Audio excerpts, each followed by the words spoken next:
Chapter 130. The open flatbed started moving, pulling a cart full of people into town. Xiangyang Town and Anshan Town were neighbors, and the two towns were about the same size. However, compared to Anshan Town, which was completely empty, Xiangyang Town could only be described as chaotic. As soon as the cart drove in, the entire street was filled with people looting and smashing. An elderly woman hugged a bag of rice to her chest and did her best to stop a burly man from snatching it, but she was slapped to the ground in the end. Several lost children were separated from adults and were wailing on the side of the street. How chaotic could the word chaotic be used to describe it? A middle-aged woman was pushed onto the flatbed cart.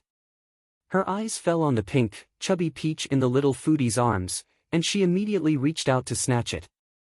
The little foodie jumped in fright and cried out in her childish voice, "What are you doing? Robbery!" The corners of Arbor's mouth twitched with exasperation. He slapped the back of the woman's neck and kicked her crooked body off the flatbed cart. Second uncle drove the cart through the crowd. From time to time, someone bumped into the flatbed cart and was rudely pushed away by Arbor. After the flatbed cart passed the main street and turned a corner, the chaotic situation became slightly better. Second uncle jumped out of the cart and picked up wooden planks from the side of the street. After organizing them a little, he built a simple shed on the collapsed cart to protect them from the sun and rain. The cart kept moving forward, the wheels rolling. Arbor glanced at the elderly woman and saw her lying there in shock. She didn't react for a long time. The elderly woman's leg should be broken, but this town is in turmoil. There's probably no place to find a doctor. Wei Ziqin sighed. How about we go to the clinic to try our luck? Qiao Zhongbang muttered softly.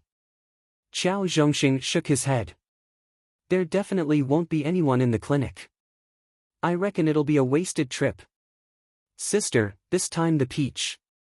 Perhaps the incident with the middle-aged woman just now had made the little foodie feel threatened, so she planned to eat the peach. Arbor didn't know whether to laugh or cry as he patted her little head. You eat it. He then took out a box of ointment from the bag and said to Wei Ziqin, Mother, support her. Jojo's medicine. Someone gave it to me. Arbor skillfully set the old lady's bones. His movements were as smooth as water, causing everyone to be stunned. In fact, Arbor also felt that it was very strange. It seemed that as soon as her hand touched the patient, her brain would automatically generate a treatment plan, and her hand would move freely. It was as if she had treated countless people's bones and applied medicine countless times. Jojo? Qiao Zhongbang never knew that his daughter's medical skills were so good, especially when the carriage was still moving. Jojo's gestures were so precise, it was simply incredible. Arbor lifted his stoic little face and chuckled at the dumbfounded people. You might not believe me when I say this, but I know a little about simple bone setting and bandaging. Qiao Zhongxing was a bit speechless. He glanced at his little stoic niece and really wanted to say, your proficient hand gestures are clearly not slightly! Arbor furrowed her brows in vexation and chuckled again. For some reason, the three adults looked at each other in dismay and couldn't help but want to laugh. Actually, it would have been better if he hadn't chuckled. This child just had to let out a strange laugh, and his face was tense and motionless. It was completely out of place. After Arbor finished applying the ointment, she found a wooden board to hold the old lady's wound in place and couldn't help but glance at her again. She knew very well that the bone-setting process wasn't pleasant, but the old lady didn't even grunt the entire time. After Arbor finished treating her, the old lady lifted her head and nodded awkwardly at Arbor, either out of shame or shame. Chapter 131. After the carriages left Xiangyang Town, they sped forward. Everyone ate some dry rations in the carriages for lunch and casually made do with it. The closer they got to Shijiao City's official road, the more people gathered in a hurry.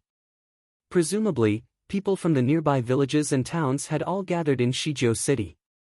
When it was close to evening, Arbor's carriage arrived at Shijiao City's city gate. However, there was a long queue at the city gate, and Arbor's carriage followed behind the crowd. They were so far away that they could not see the end of the queue. Looks like we'll have to wait for a while. Qiao Zhongxing pulled on the reins and slowed the horse down. The people in the queue were chatting with each other to inquire about the situation. When they learned that other villages and towns were also attacked by monsters at almost the same time, they could not help but hiss. Why are they so slow? What's going on at the city gate? A burly man with an annoyed expression roared impatiently. One of the two city guards in charge of maintaining order glared at him rudely. If you don't want to wait, then scram. Why are you talking so much nonsense?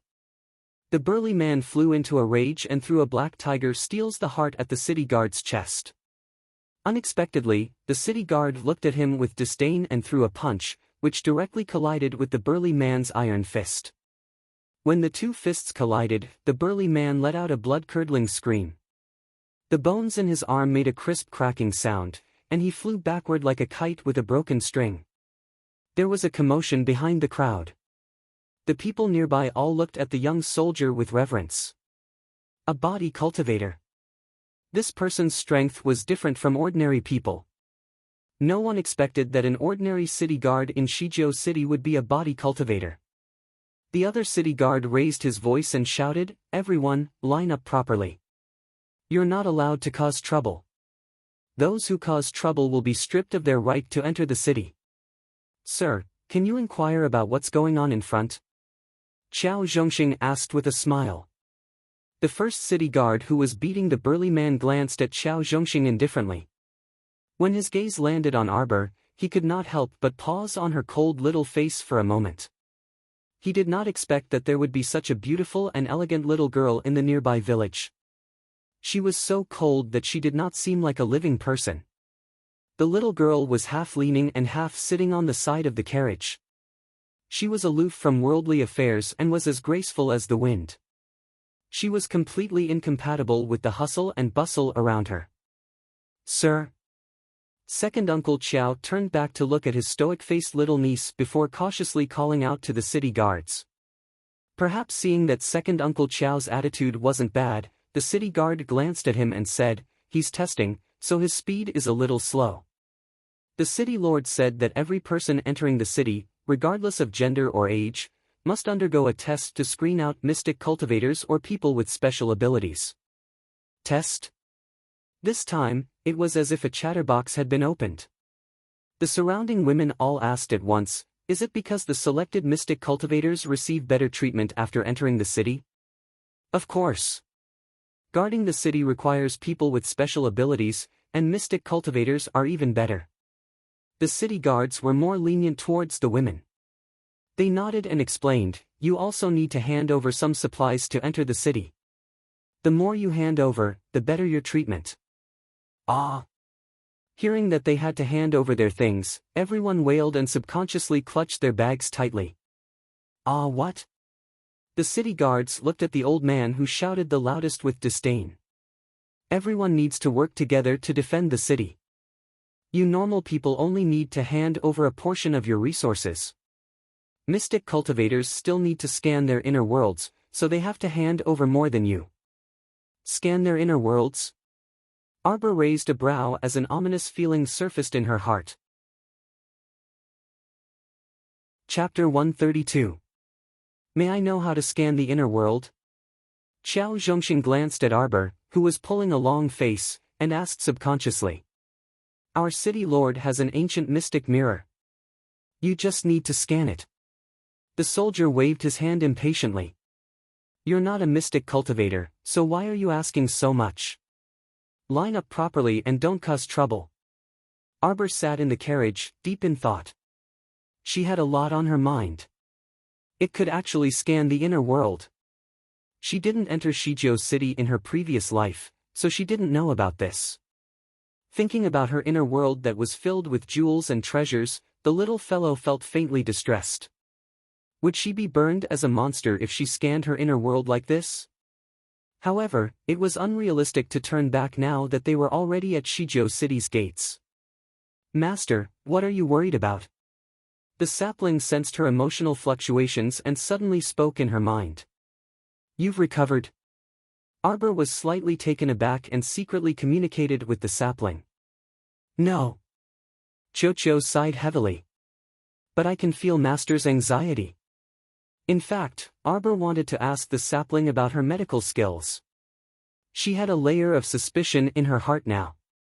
Perhaps she really did learn medicine from someone. However, seeing how weak it was when it spoke, she decided to forget about it. In any case, that matter wasn't urgent. What she was anxious about now was how to deal with the matter of scanning the inner world. She briefly explained the matter to the sapling, but the sapling remained silent. On the other hand, the troops kept moving forward and were clearly moving faster. She reckoned that there were more people at the city gates. This scammer. Say something. Seeing that the city gates were right in front of them, Arbor rolled her eyes at the sky. Just when she thought the little scammer had fallen asleep again, Cho's voice finally sounded faintly. Master, what do you think the golden talisman jade tome is? Do you think it can only teach you talisman spells? Is your inner world something that can be scanned by any random cat or dog? Even a super mystic cultivator 18 levels higher than you can't forcefully scan your conscious, let alone that ancient mystic mirror. Why was little Master worried about this? So it's like that. I really don't know. Arbor rubbed her nose awkwardly. Master, you're actually really strong, Cho said leisurely. Arbor chuckled. I'm very strong. Even I almost believed it myself. The carriage followed the instructions of the city guards and stopped at the side. The soldier went forward to check and saw an old lady with a broken leg lying in the car. There were no other supplies, so he didn't make things difficult for her. The Arbor family lined up behind a young couple.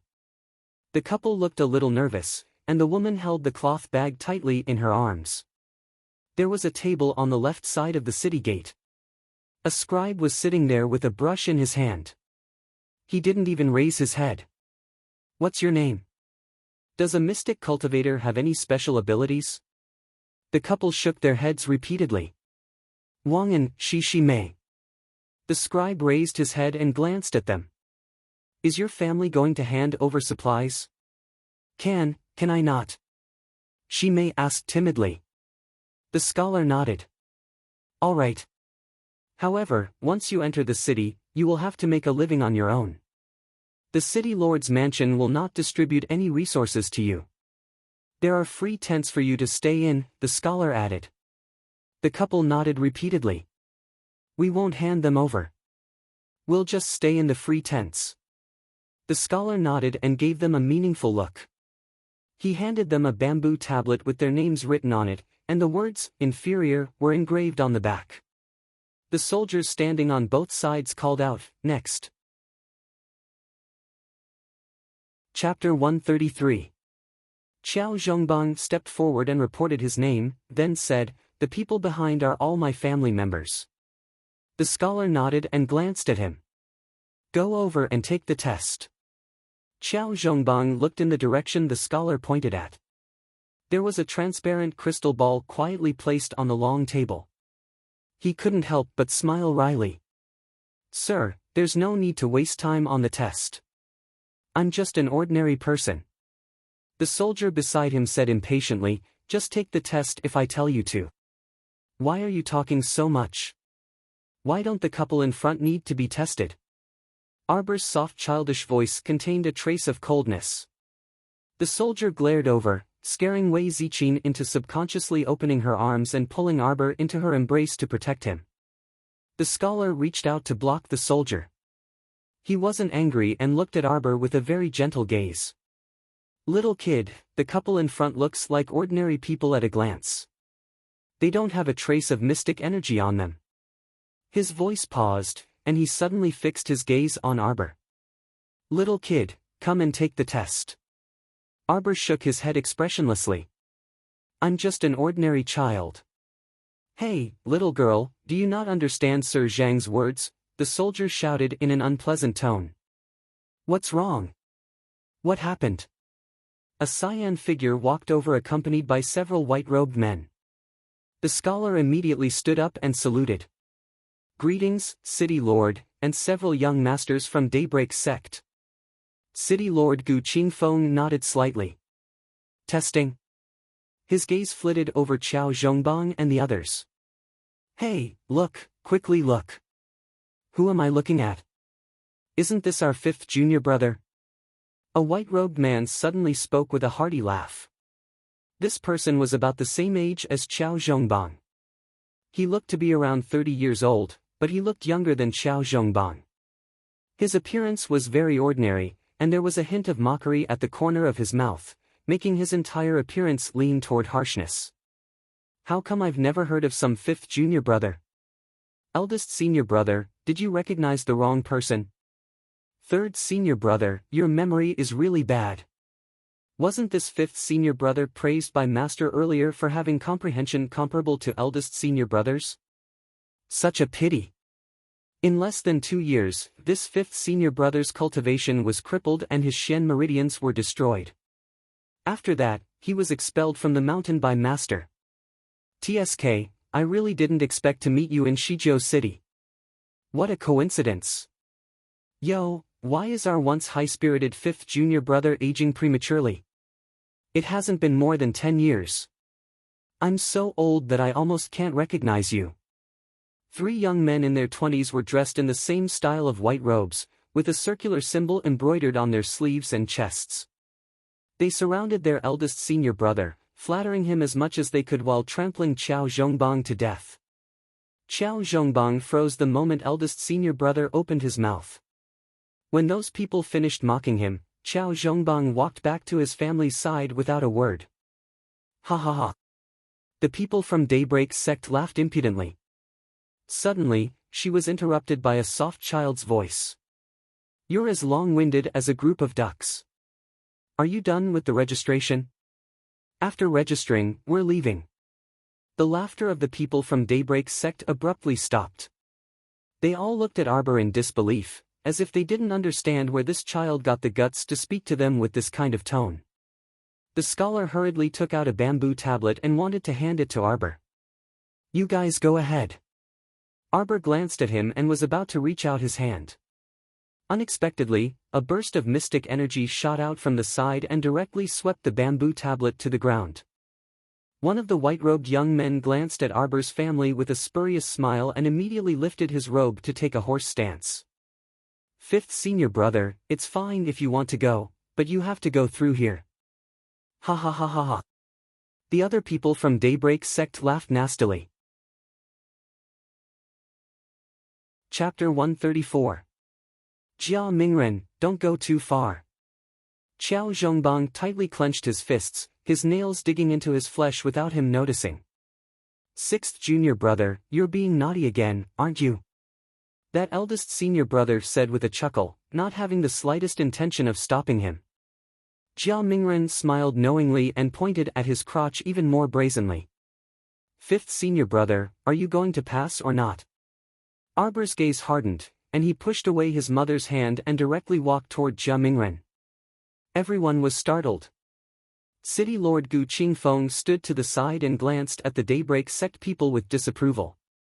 Little girl, you want to take the blame for your father? Jia Mingren looked at Arbor with a strange smile. That's not impossible, but... Arbor walked in front of Jia Mingren without saying a word. Without waiting for him to finish his sentence, he suddenly threw out a rope and wrapped it around one of Jia Mingren's legs. He withdrew his hand and tightened his grip on the rope. In his shock, Jia Mingren's left leg was pulled by the rope and he took a big step forward, forcing him to do a split. Fuck, his crotch immediately hurt. Jia Mingren screamed miserably. Arbor took out his ferrule and fiercely hit him on the head. He angrily rebuked, what are you screaming for? Shut up. Not far away, the slender purple figure who had been standing at the city gates to watch the show shuddered slightly and thought, this little girl seems to be even scarier. Even he didn't dare to casually provoke this savage darling, so how could this group of cowards dare? What are you doing? Daybreak sect's eldest senior brother finally reacted and shouted on the spot. If you come over here, I'll slaughter him. Qiao Mu coiled the rope in her hand around his neck and lifted him up by one leg. This time, it was tragic. Sixth junior brother's leg made a crisp cracking sound, and his entire body trembled in pain. Arbor switched to a dagger and pressed it against Jia Mingren's waist. He raised his eyebrows and said to the pale-faced eldest senior brother, "Step back 3 feet. Eldest senior brother, save me." Jia Mingren howled. However, the other people from Daybreak sect felt their faces burning, especially when they saw City Lord Gu and the others' strange gazes. They inwardly cursed this useless 6th junior brother of theirs. He couldn't even deal with a child, yet he had the face to cry out in pain. "Eldest senior brother?" A lazy voice sounded in everyone's ears. As a tall purple figure slowly walked over, the youth's peerlessly handsome appearance gradually appeared in front of everyone. "Why do I remember that I defeated you 2 days ago? Shang Kuan, do you have a bad memory? According to the rules, I'm senior brother now." The young man winked at the stiff-faced eldest senior brother, his pair of devilish peach blossom eyes revealing traces of a smile. "Senior Arbor S's." Xiao Mu's gaze landed on the young man's arm. As soon as he spoke, Xiao Mu did not need to turn around to know that it was that youth, Duan Yu, Teat Ant T SST TSS, quickly, kill this damn girl. With one leg tied to his body, Jia Mingren lost his balance and fell to the ground. Arbor brutally dragged him for a while, causing him to wail in pain and repeatedly beg for help. Arbor stepped on Jia Mingren's head and rolled his ankle. He looked up and coldly glanced at Duan Yu. "Compensate. Otherwise, I'll kill him. Everyone, . Duan Yu's mouth twitched. He just knew that this damn brat couldn't be judged with common sense. Kill him then. He's so stupid, so he deserves to die. Arbor raised his leg and kicked at Jia Mingren's throat. Duan Yu's eyelid twitched. Wait. Friends, moi tomorrow. Chapter 135. What compensation? Duan Yu was a bit sullen. He felt like nothing good happened every time he met this imp. Fixed price. 100 low-grade magnetite for this wretched life, Arbor said dryly.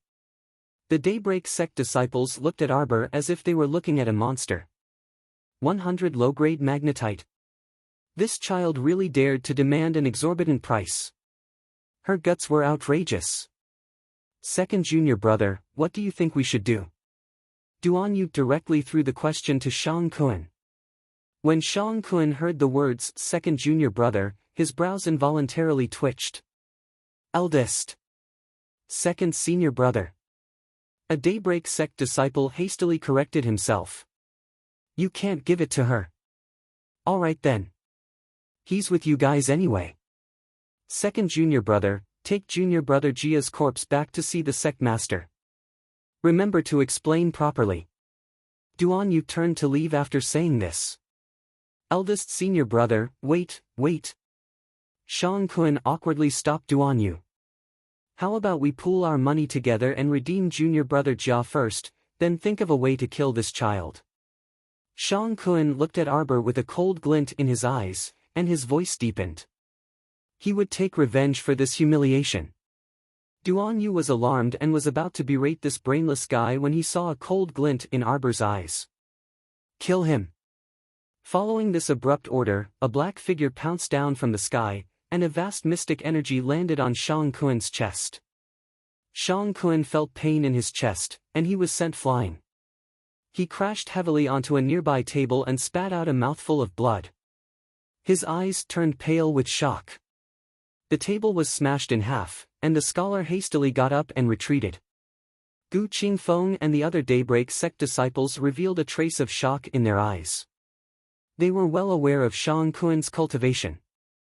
He was a level 6 mystic cultivator and an outstanding figure among the younger generation. But now, he was no match for the black-clothed youth who suddenly appeared. Aoe dashed forward and was about to give Shang Kuan another stab when Duan Yu quickly stopped him. 500 low-grade magnetite for these two idiots' lives. Aoe. The black-clothed youth quickly retreated to Arbor's side. 600 yuan is too expensive. Those two idiots aren't worth this price. Duan Yu blinked his watery peach blossom eyes and grinned mischievously. 500 yuan plus a kiss. What do you think? Young man, who do you want to kiss? Stay up late's eyebrows twitched. He suddenly had a bad feeling. Your Highness, you're in danger, 500 it is. It's indeed worthless, the little stoic said coldly. Of course she didn't want a kiss. Duan Yu summoned a bag and handed it over with a grin. You're Jojo, right? Speaking of which, we're really fated. Arbor took the items and turned to walk towards his parents, leaving the dumbfounded teenager behind. Bao Bao wasn't done yet. You really have to change your bad habit of talking for a long time when you haven't even spoken 3 sentences. Otherwise, you won't have any friends. Duan Yu was so angry that he directly turned around and angrily shouted at Shang Kuan, who had just crawled up from the ground, return 500 low-grade magnetite to me tomorrow. Shang Kuan abruptly fell to the ground again and bitterly said, eldest senior brother, I don't have that many magnetite. Duan Yu had nowhere to vent his anger and angrily rebuked Shang Kuan, I don't care if you have it or not. You steal it, you rob it. You must return it to me tomorrow. Otherwise, I'll kill you. Little miss, why don't you also take the test? If your family has 2 mystic cultivators, the city lord's estate will provide you with a decent residence. You only need to complete 1 mission every month, and you can continue living there for free. Chapter 136. Without compensation, the little stoic asked expressionlessly. The scholar's mouth twitched. He instantly understood her meaning and hastily replied, with compensation, with compensation. All the rewards from the missions will belong to you. It's the monthly residence rights for high-class residential areas. Every household has to complete a level 3 mission or above once a month to exchange for it. Right now, the better houses in the city are concentrated in the east and center of the city. Priority will be given to mystic cultivators or people with special abilities. As for other normal people, even if they have spare money, they can't buy a house in a better place. Got it. So be it. They were a big family, and Arbor also wanted everyone to live in a slightly better place. After all, she didn't know how long they would have to stay here. Walking to the table where the crystal ball was placed, Arbor naturally placed her small hand on it. She had tested this kind of mystic energy test before. She only needed to inject a wisp of mystic energy, and layers of white mist would quickly surface from the bottom of the transparent crystal ball. Normal people wouldn't have any reaction when touching this crystal ball. Only mystic cultivators could awaken the mystic energy inside this crystal ball. This crystal ball's interior just so happened to be divided into 15 layers, representing the highest level of mystic energy. At this moment, 4 layers had already lit up between Arbor's fingers. When she put down her small hand and turned around, she saw Gu Qingfeng and the others' astonished gazes. A level 4 mystic cultivator, the scholar murmured and reflexively wiped his eyes. She really was a mystic cultivator. It seemed that his eyesight was pretty good. No wonder he felt a bit strange when he first saw this child. The scholar couldn't resist chuckling. Little fellow, you are the youngest mystic cultivator I've seen in all these years. City Lord Gu also walked up with a hearty laugh. That's great. Our Shijiao city just happens to need all the mystic cultivators and body cultivators to join us and jointly build an indestructible city defense. And, my second uncle is a body cultivator. Arbor spoke indifferently and extended a hand toward the scholar. Just give us a small, quiet courtyard. Don't forget to make up for all the furniture. Gu Qingfeng's mouth twitched, and he glanced at the child in spite of himself with a smile. He nodded and said, of course, of course. Mr. Zhang, arrange for them. Miss Chiao's family to live in the residence in Pear Blossom Alley. It's also closer to the city lord's mansion. If you don't have anything to do, Miss Chiao is welcome to visit the city lord's mansion. Such a young level 4 mystic cultivator was truly too rare. He was either a genius or a genius. Gu Qingfeng was very happy to befriend him. The people from Daybreak's sect who were tossed aside all had very unsightly expressions. Especially Jia Mingren, whose leg was broken by Arbor, his eyes were filled with disbelief. He himself was only a level 4 mystic cultivator, so he knew how much effort he had put in to reach this height. But now, this little girl who looked no more than 7 or 8 years old, she actually got this kind of terrifying talent really made people want to break it. There was jealousy in Jia Mingren's eyes. A Daybreak sect disciple suddenly said, "Why you child, why haven't you released junior martial brother Jia after taking the magnetite?" Arbor's small hand shook lightly as he pulled back the rope. At the same time, he suddenly flew up and kicked Jia Mingren's crotch. In that instant, many of the men present abruptly tensed up and felt a bit unwell. Jia Mingren maintained a strange sitting posture and was sent flying by the girl's kick. He didn't even have the chance to howl before he fainted from the pain. And so on and so forth. Chapter 137. Duan Yu simply didn't know what to say. Compared to Jia Mingren's infinite misery, he suddenly felt very touched. Little Miss was so friendly to him before. As expected, it all depended on one's looks. A certain youth, who felt good about himself, wasn't angry at all and even looked at the child with a grin. The stoic face was expressionless and only glanced at him strangely before retracting her gaze. She thought to herself, there might be something wrong with this youth's brain. She just kicked his junior brother Jia so hard that he fainted, yet he can still smile at her. This reaction wasn't normal, right? Shang Kuen's flustered and exasperated expression was normal. Arbor's gaze shifted to Shang Kuen and the others and asked good-naturedly, "Do you also want someone to crawl under you?" Shang Kuen and the others froze and shuddered for no reason before retreating a few steps. Arbor remained calm and unruffled. "If not, then we're leaving." "Wait." A youth next to Shang Kuen blocked the carriage with a sullen expression. "Did City Lord Gu forget something? As a mystic cultivator, don't you need to scan your inner world and hand over some supplies?" Gu Qingfeng was a bit embarrassed. Especially when he saw Arbor looking at them like they were beasts, Gu Qingfeng was truly speechless. Gu Qingfeng laughed awkwardly. "Young Master Li, the little girl is so young, so she shouldn't have many things in her inner world, so she doesn't need to scan it." "How can that be? Rules are rules." "City Lord Gu, you're wrong to say that.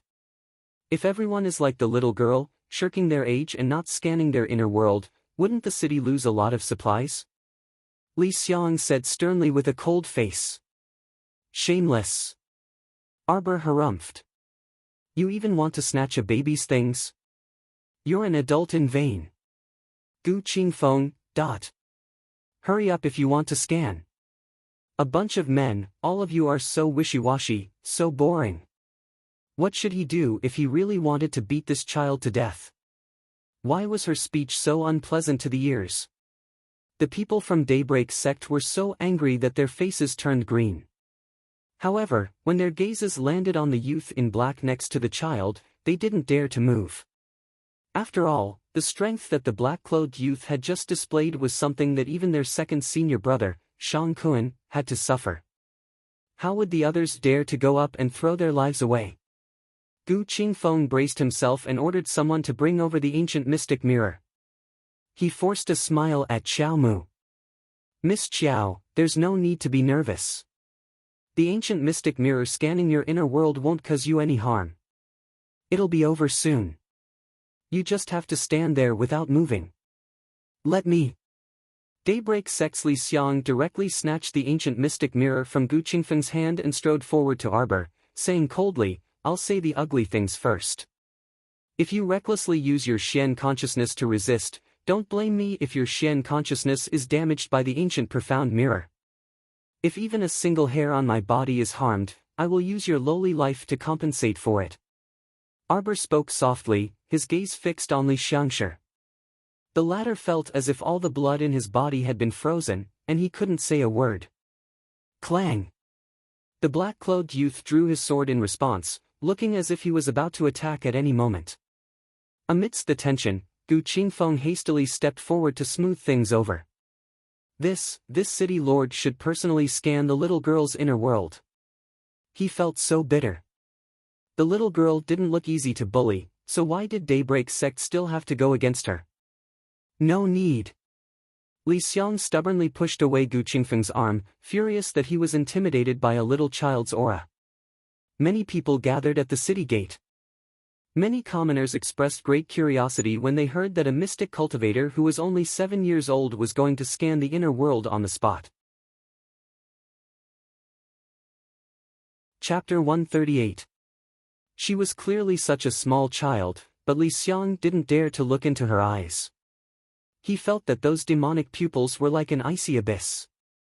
If he wasn't careful, even his soul might be sucked in. He gripped the mirror tightly and took a deep breath. He couldn't help but secretly laugh at his nervousness. Wasn't she just a level 4 mystic cultivator? She was just a little younger and more talented than normal people. Could it be that she could cause trouble? Damn girl, it's time to let you have a good taste. He raised the ancient mystic mirror and abruptly channeled a large amount of mystic energy into it. With a sneer on his lips, he aimed the mirror at the little girl's forehead. Wei Ziqin, Qiao Zhongbang, and the others' hearts were hanging high, and a trace of nervousness appeared in their eyes. Normal people couldn't see it, but mystic cultivators could. A thick milky white halo shot out from the mirror and directly transmitted into Arbor's conscious at lightning speed. Young Master Li! Gu Qingfeng cried out in shock. Li Xiang was going to destroy the little girl's conscious. Why would a normal scan of the inner world require so much mystic energy? This Li Xiang! Gu Qingfeng's pupils contracted, and he cursed inwardly. Just as everyone thought that they would soon be able to admire a young mystic cultivator's inner world through the ancient mystic mirror, Li Xiang suddenly screamed. Li Xiang suddenly let out a blood-curdling scream. The ancient profound mirror in his hand suddenly exploded. The fragments were instantly crushed into powder by a terrifying force, wantonly flying everywhere. Wah! Li Xiang fell heavily to the ground with his limbs in the air and spat out a large mouthful of blood. His eyes were filled with boundless terror as he looked at the child who stood silently in front of him without even moving an inch, as if he was looking at a ghost. You! Li Xiang raised his hand with great difficulty and pointed shakily in the child's direction. You're conscious. There's... Pht! Li Xiang spat out another mouthful of blood, and the blood actually contained fragments of his internal organs. Junior Marshal Brother Li! Shang Kun cried out in horror and raised his hand to help Li Xiang up. Li Xiang clutched Shang Kun's sleeve tightly and said intermittently, Senior Marshal Brother, don't provoke this little. He tilted his head and didn't make another sound. Shang Kun's eyes were filled with horror as he checked his breathing. He was already dead. Junior Marshal Brother Li! Another Daybreak sect disciple pounced over and touched it with his hand. Astonishment appeared in his eyes. All the bones in Junior Brother Li's body shattered into pieces in an instant. Without the support of his bones, he collapsed like a deflated ball. No one knew what had happened, and even Xiao Mu was dumbfounded. The mystic cultivators couldn't understand it, let alone the normal people watching. They saw Li Xiang inexplicably fly backward by himself, and then he died on his own. The only similarity was that everyone was looking at Arbor as if they were looking at a monster. Not only was the ancient mystic mirror unable to reflect the child's inner world, but it was also shattered into powder. That wasn't all, but the Daybreak sect disciple who wielded the ancient mystic mirror actually lost his life because of it. One had to admit that this was very terrifying. All right? Do you still want to sweep? When the soft voice drifted into everyone's ears, everyone shook their heads in unison like a rattle drum. Sweep your grandma. That person was already swept to death by you. Who would dare to sweep your inner world with such savagery? Only those who didn't want their lives would look. Then let's go. Arbor jumped onto the carriage and kicked out a pair of small shoes. He said in a soft and cute voice, Mom, my shoes are dirty. Okay. Mom will change a pair for you. Everyone watched as the carriage drove into the city and collectively lost their ability to speak. Why did Daybreak sect's Li Xiang die? No one knew. Chapter 139. Thud, thud, thud. The carriage drove into the city and headed toward Pear Blossom Alley. Qiao Zhongxing drove the carriage the entire way. Even now, he was still a bit confused and couldn't figure out what had just happened. Actually, even Arbor himself didn't understand what had happened, let alone the rest of the Qiao family. Daybreak Sect's Li Xiang had died mysteriously and strangely. Arbor couldn't figure it out no matter how much he thought about it. Qiao Zhongbang coughed twice and couldn't help but ask, Jojo, that youth just now was him? That youth fled and disappeared as soon as he entered the city, and everyone had seen his strength for themselves. Qiao Zhongbang was very clear about Shang Kuan's strength. When he left Daybreak Sect, Shang Kuan was a level 4 mystic cultivator. After that, Shang Kuan advanced 2 levels in 15 years. For most people, this was a normal advancement speed. But for those with outstanding talent, it was absolutely tortoise-like speed. However, the disciples that Daybreak Sect had accepted in recent years all seemed to have very mediocre aptitudes. It could be said that Qiao Zhongbang back then was considered one of the more outstanding ones among Daybreak Sect's younger generation. Unfortunately, he was expelled from the sect in less than 2 years. Arbor withdrew his gaze from his father's face and casually replied, "He will follow us. This youth's cultivation is extremely high and extraordinary. Why did he follow us?" Qiao Zhongbang asked in puzzlement. Qiao Mu very naturally followed up, "He paid the fee." Qiao Zhongbang was a bit dumbfounded. Was he stupid?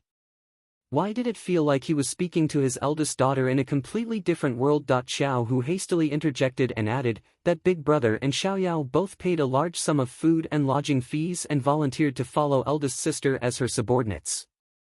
Eldest uncle, you don't know, but eldest sister is really too amazing.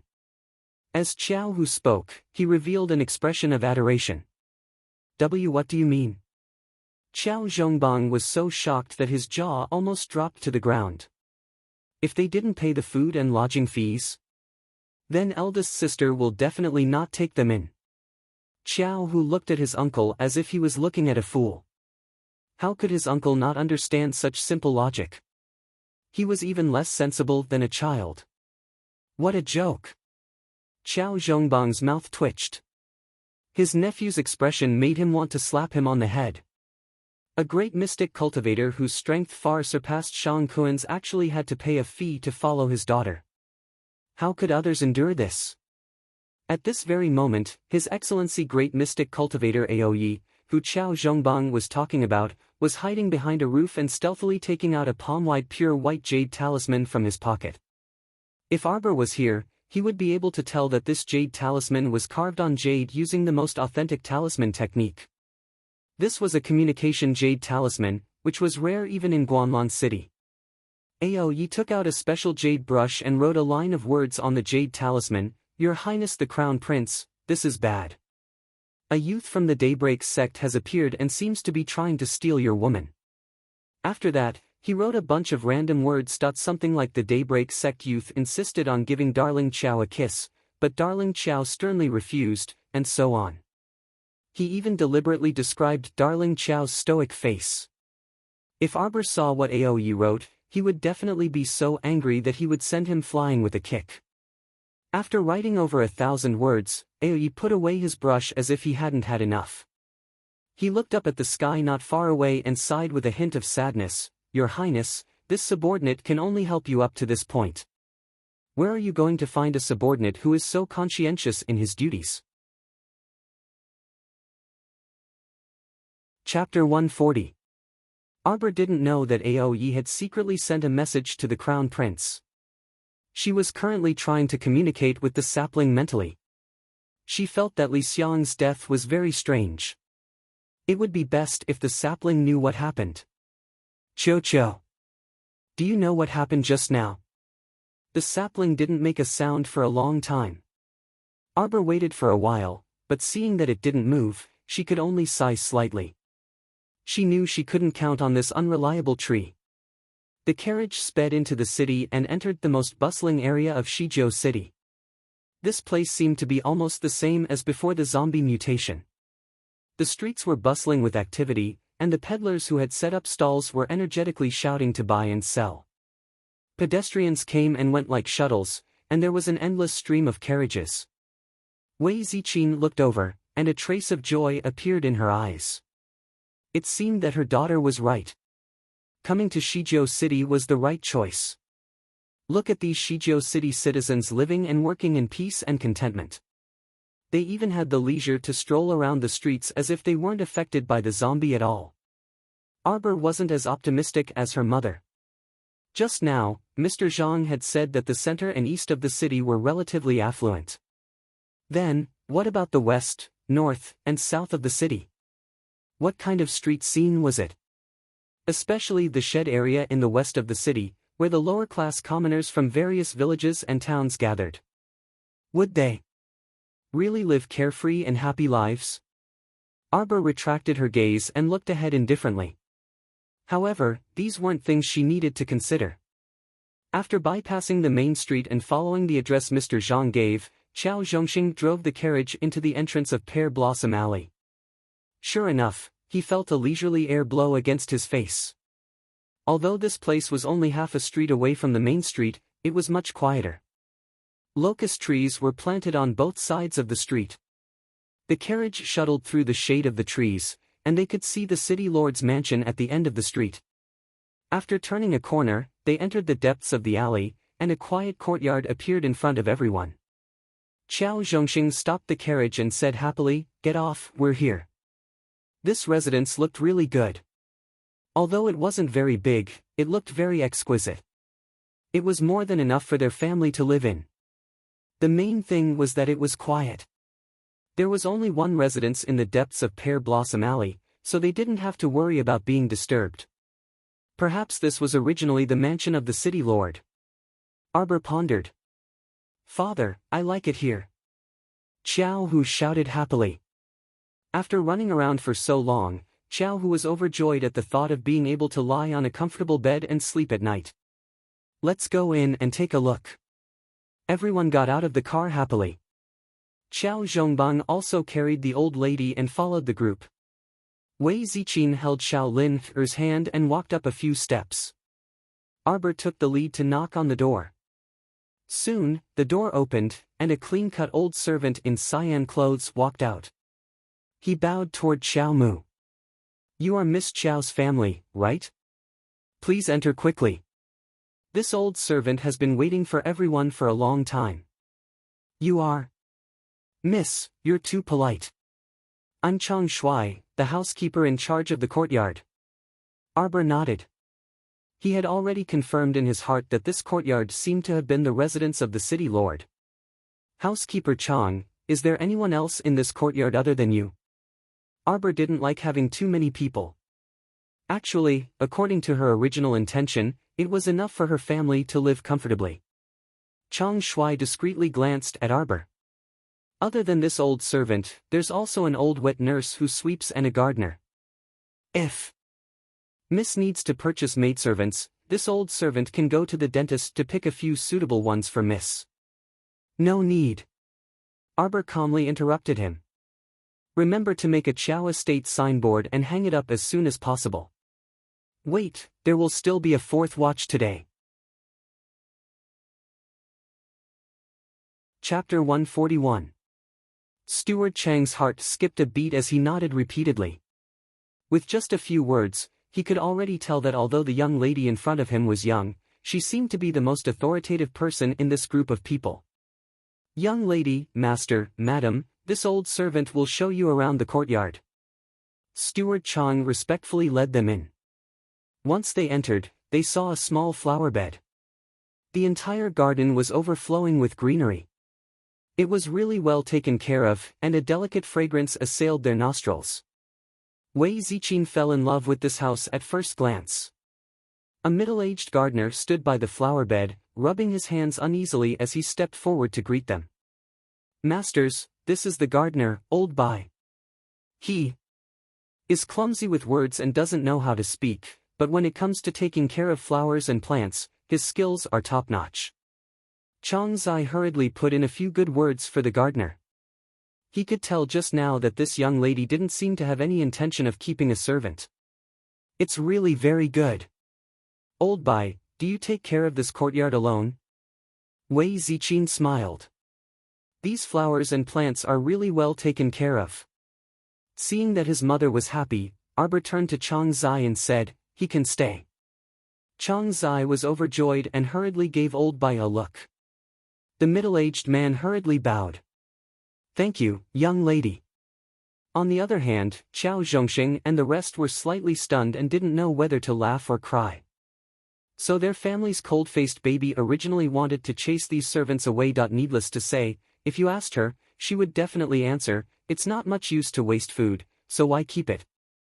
Darling Qiao was already being very kind by not making them pay for food and lodging.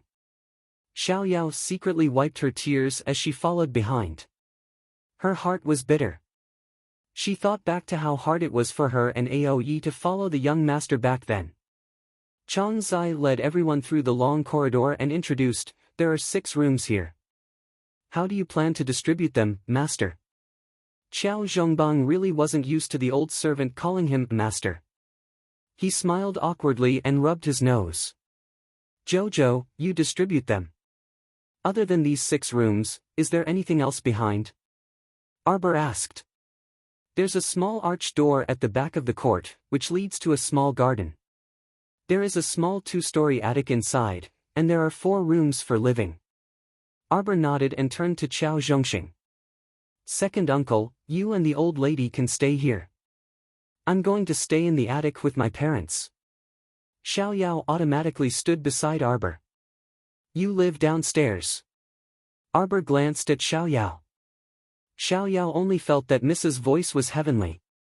She was actually prepared to sleep on the haystack or in the garden. I have my own room now. Qiao Hu happily ran towards one of the rooms. Arbor turned his head and looked at Chang Zai. Where's that old wet nurse? She called her over. In the future, she would let her take care of the old lady after cleaning. You don't have to go through so much trouble. Just serve him 3 meals a day. Miss, you're really not particular about this. The corner of Chang Zai's mouth secretly twitched. Which rich family would call a rough old woman to take care of the old madam? Miss, you're the only one. Arbor glanced at Chang Zai and vigorously waved her small hand. Our small family isn't particular about this. It's fine as long as things are done well. Soon, that old wet nurse named Sun Yang arrived in front of the Qiao family. Before she could say more than 3 sentences, Arbor waved her hand and had Sun Yang carry the old lady back to her room. Arbor's family settled down in Shizhou City for the time being. As for the Crown Prince, he had been very leisurely these past 2 days. The martial law in Guanlan City didn't have much to do with him. This lord had locked himself in a secret room in the Eastern Palace and disappeared for more than a day. His subordinates didn't care, but the old king of the Mo kingdom was so anxious that he had blisters on his mouth. Chapter 142. A group of old officials accompanied the old king of Mo kingdom, frowning. His Highness the Crown Prince was slacking in his work. It was really worrying. This matter had to be traced back to the day the Crown Prince returned to the capital. Consort Zheng's palace had a palace-made corpse causing a ruckus. The Crown Prince sent people to suppress it. This matter was originally quite good, and it could be considered a successful solution to Consort Zheng's problem. However, this matter wasn't over. Noble Consort Zheng wept as she ran to old Wang to complain tearfully. She said that the people sent by the Crown Prince were very rude and unreasonable. After taking care of that monster, they even wantonly searched her entire palace from top to bottom and smashed many of her good things. Blah blah blah, she dragged old Wang to ask the Crown Prince for compensation. When the Crown Prince went to old Wang's study to report about the corpse puppet, old Wang coldly reprimanded the Crown Prince, saying that he didn't respect his concubine mother and had no respect for anyone. Great, this was like poking a hornet's nest. This Crown Prince, who appeared to be gentle and cultured on the surface, was actually a straightforward person. Not only did he rebuke old Wang, he even left in a huff and went into seclusion, never to see anyone again. That night, Consort Zheng's Sephora Flower Palace was met with a disaster of destruction and looting. Although there were no clues pointing to the crown prince's doing, everyone, including Old Wang, was well aware of the truth. Old Wang was furious, but this was his son's fault, so he had to take the blame. He had such an outstanding son. Although he dissed him from time to time, he knew that among all his sons, only the crown prince could do great things and inherit the Mo kingdom's throne. Old Wang couldn't bear to touch the crown prince, so he could only pinch his nose and accept this matter. Later, he even complained to Consort Jing about it, but could only appease her. Fortunately, before the crown prince went into seclusion, he had already given the order for the entire city to be under martial law. Dragon Saliva Guard Captain Yu Xiao had led people to search the entire city. However, in the palace, it was a long story. The crown prince didn't say that he would be responsible for the safety of the entire palace, so the Dragon Saliva Guard only stayed near the east and central palaces. Just the 3,000 men under the Imperial Army commander was not enough.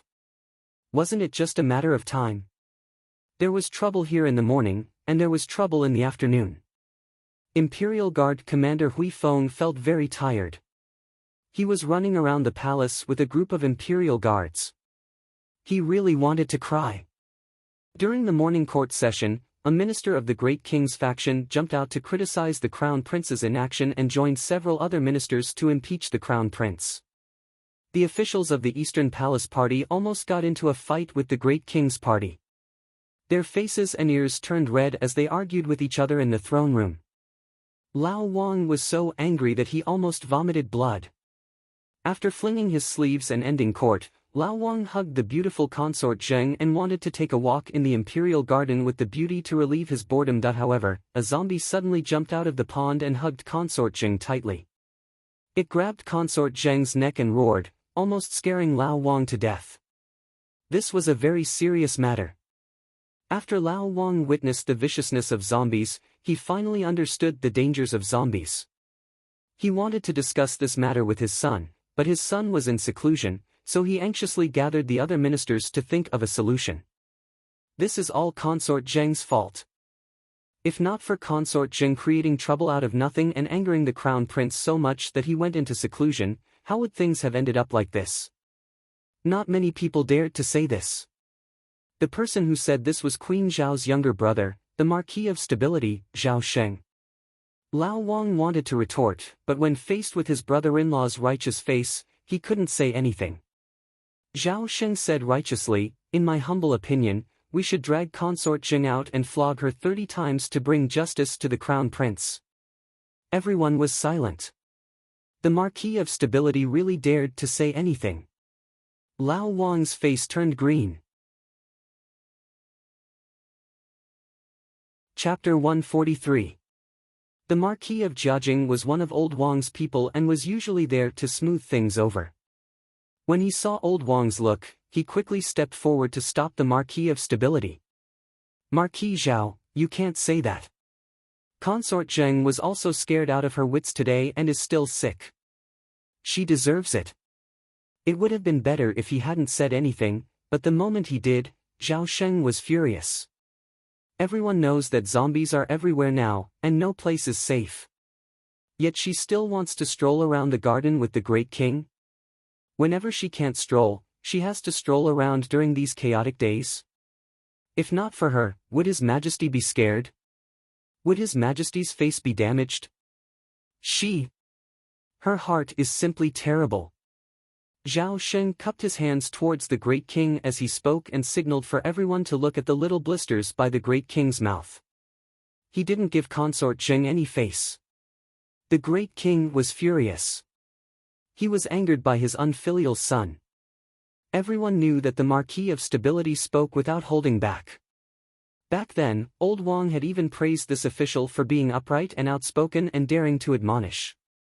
He even wrote a plaque saying "Loyalty and Righteousness" for him. But now, he really wanted to slap him to death. The other officials were silent. How would they dare to interrupt when the Queen's younger brother was angrily berating Consort Zheng? They all lowered their heads and pretended to be dead, which made Old Wang even angrier. "All of you, continue to invite the crown prince out of seclusion. Old Wang flung his sleeves and left angrily. Until the Crown Prince comes out. If the Crown Prince doesn't come out, all of you can stay here. None of you can go back. The ministers looked at each other with bitter expressions on their faces. What the hell? What is this called? This is called when the king of hell fights, the little ghosts suffer.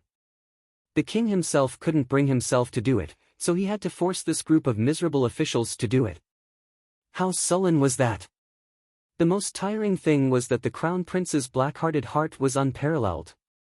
They had been in the Eastern Palace for so long, but he didn't even provide them with a cup of tea. The little palace maids and eunuchs coming in and out of the palace all greeted the officials politely. Then, they went back to doing their own things and looked straight ahead, completely ignoring this group of miserable people. Marquis of Stability. An official looked bitterly at Zhao Sheng. The latter waved his hand and snorted coldly, "You reap what you sow." This marquis still has to go to the central palace to pay respects to Her Highness. You guys stay here and continue to invite the Crown Prince out of seclusion. Humph. As soon as he finished speaking, he flicked his sleeves and left as well, leaving the group of bitter fellows looking at each other in dismay. All of them were actually speechless. Marquis of Stability, your preemptive strike is too fake. While all the officials were sitting outside with bitter faces and frowning, the Crown Prince was hiding in a secret room in his bedchamber. He leaned against the window and leaned on the soft brocade couch, flipping through the book in his hand. A small bronze cauldron that was half the length of an arm was suspended in the air. The bottom of the cauldron was wrapped in a circle of red flames. The cauldron lid was pushed up by the airflow from time to time, making clattering sounds. The youth with sword-like eyebrows and bright eyes, Huifeng, was standing next to the Crown Prince, silently staring at the bronze cauldron. It wasn't until the door to the secret room was pushed open with a whoosh that Huifeng withdrew his gaze and glanced at the door. The person who entered was a vigorous youth in black. A reddish-brown nether spring flower was embroidered on his chest, and the flower's shape was a bit ostentatious. Drink it. The Crown Prince didn't even look up as he flicked his finger over another page. The eyes of the youth who entered brightened slightly, and he quickly moved to the table and drained the tea in one gulp. Huifeng glanced at him and pursed his lips. How is it? The Crown Prince's question was a bit out of the blue, but the youth immediately understood and ran up with a grin. Chapter 144. Don't worry, Your Highness. This subordinate has already secretly led people to search every nook and cranny inside and outside the palace. There won't be any more zombies hiding there. The Crown Prince responded indifferently. With a flick of his sleeve, a streak of fire immediately shot into the bronze cauldron, immediately suppressing something that was struggling to break free. The cauldron continued to emit thumping sounds, but the Crown Prince didn't even look at it.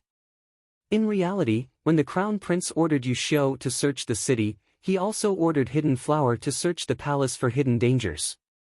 Even if it was for Queen Zhao's sake, the Crown Prince wouldn't truly stand by and do nothing. Has Hidden Current returned? The Crown Prince put down the book in his hand and looked up at the captain of the Hidden Pavilion, Hidden Flower, who had a nether spring flower embroidered on his chest. He's waiting outside. Hidden Flower's mouth twitched silently. Cough, how about having him wash up first before coming to see you? No need. Come in, the Crown Prince said indifferently, and the door to the secret room opened. A corpse puppet with long, dried-up hair suddenly bounced in. As it bounced, the rotten flesh hanging from its body fell to the ground with a pitter-patter, provoking Huifeng's extremely disdainful gaze. My lord! The zombie youth reached out to brush away the dried-up hair draped over his face and revealed a mouthful of ghastly white teeth as he flashed a creepy smile at the Crown Prince.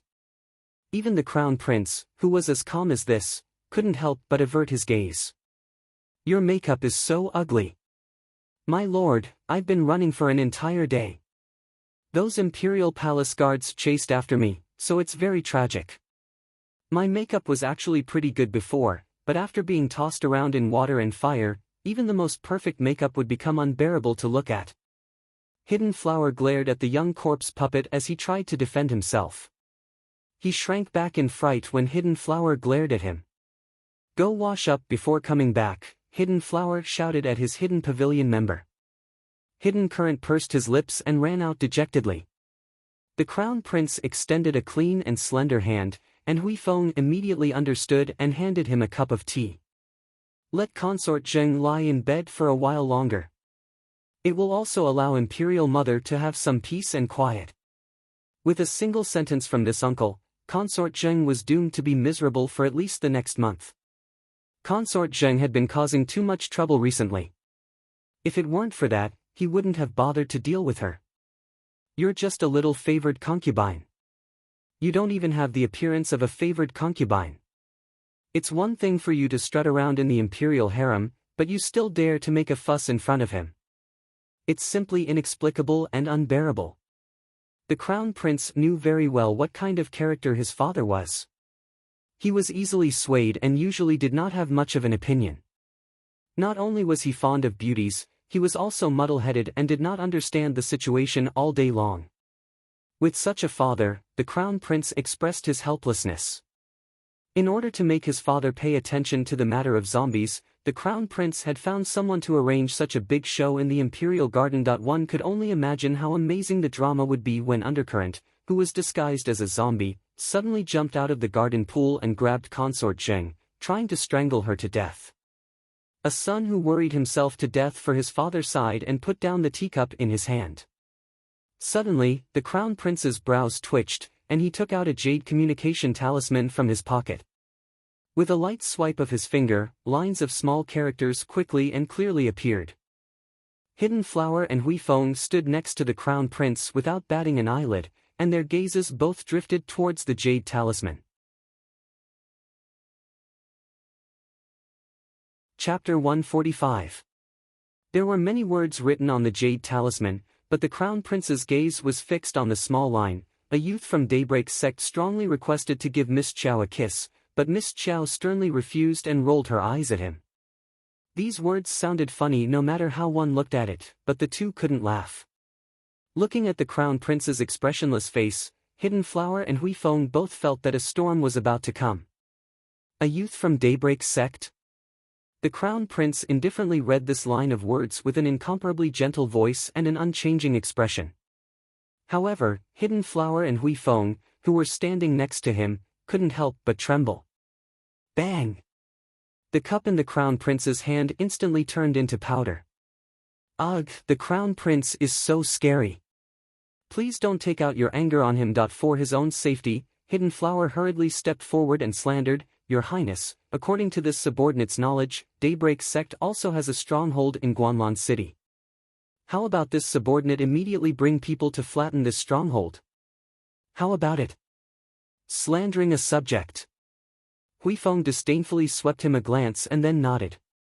"Your Highness, Hidden Flower's suggestion is quite good. How about we do it this way? Let this subordinate bring people and flatten Daybreak sect's stronghold in the royal capital." "Hidden Flower. What the fuck was with your disdainful gaze just now?" The Crown Prince glanced at the two of them in silence. After a while, he slowly said, "If this Crown Prince personally goes to Shizhou City to patrol." "Your Highness, you mustn't." Hidden Flower's expression changed, and he wished for nothing more than to hug the Crown Prince's thigh. "You've only returned to the royal capital for less than 2 days. You absolutely can't go out now." Right. Her Majesty the Queen also won't agree to your Highness leaving the capital to see the little girl at such a dangerous time." The Crown Prince narrowed his eyes and raised his cold eyebrows. "Patrol?" Huifeng really wanted to cry. "Sir, didn't you just come back from your patrol?" "Your Highness, how about this subordinate leave the capital to patrol the various cities and see the extent of the zombies' transformation?" Hidden Flower volunteered. "I can also help your Highness give the little girl a gift on the way." Huifeng sneered. "What kind of path did you follow that led you all the way to Shizhou City?" "Then. All right." The Crown Prince nodded reluctantly and looked up at the bronze cauldron. "It'll take at least 2 days to form. Go prepare it. That child has a hobby of collecting." Do as you see fit. Hidden flower. So this subordinate still has to go shopping in the royal capital? The crown prince put away the communication jade talisman, stood up, and walked out of the secret chamber. Shijiao City didn't seem to be very safe either. Just now, he had received the little girl's signal of danger and immediately sensed that the wisp of soul remembrance attached to the feral was acting strangely. No one knew that the Mo Kingdom's crown prince was a rarely seen profound artifact master. The feral, ink, had come from his hands. When the mystic weapon took shape, Mo Lien had used his essence blood to inject a soul remembrance clone into it. Hence, when Li Xiang, that guy, fantasized about using the ancient mystic mirror to tear apart Xiao Mu's conscience, he was immediately sent flying by the terrifying soul energy emitted by Mo Lien's soul remembrance clone. Hui Feng to Hui Feng. Hui Feng. Hui Feng you, the crown prince sighed and stepped out of the secret chamber. In fact, the best way was to bring the little girl's family to the royal city to settle down. However, looking at the little girl's unapproachable appearance, he was afraid that she would hate him if he used any means. Therefore, he could only let nature take its course. Chapter 146. When his personal eunuch saw the crown prince come out of the inner room, his eyes lit up. He immediately ran over and asked, "Your Highness, is it time to see the officials?" Those officials were so miserable. They had been waiting since the afternoon. Seeing that it was already past mealtime, His Highness the Crown Prince willfully left them hanging outside the door. The Crown Prince swept a glance at that eunuch. "Do you think this Crown Prince is such an easygoing person? You don't look like one at all." After that, without waiting for any further instructions from the Great Master, he rushed out of the door. The little eunuch put on a cold expression and said to the crowd of officials who surrounded him, "My lords, His Highness the Crown Prince has gone to bed." Clang! The hearts of all the ministers were broken to the ground. They had been waiting from dawn to dusk, thinking that the great Crown Prince would kindly come out to see them. However, he didn't. So their hopes that the Crown Prince's black heart would be a little whiter were impossible. "Marquis of Jiajing, what do you think we should do? Should we wait or not?" If he had known, he would have followed the Marquis of Stability's example and left early. That way, he wouldn't have been a fool here for an entire day. The Marquis of Jiajing was furious. "What do you think? The great king wants us to wait here. Do you dare to not wait? Wait. As long as His Highness the Crown Prince doesn't see us, we will wait here for a day." Even if they had to wait for grass to grow and mushrooms to grow, they still had to wait. An official said with tears streaming down his face. If crying could soften the Crown Prince's heart, they really wanted to turn their tears into a long river.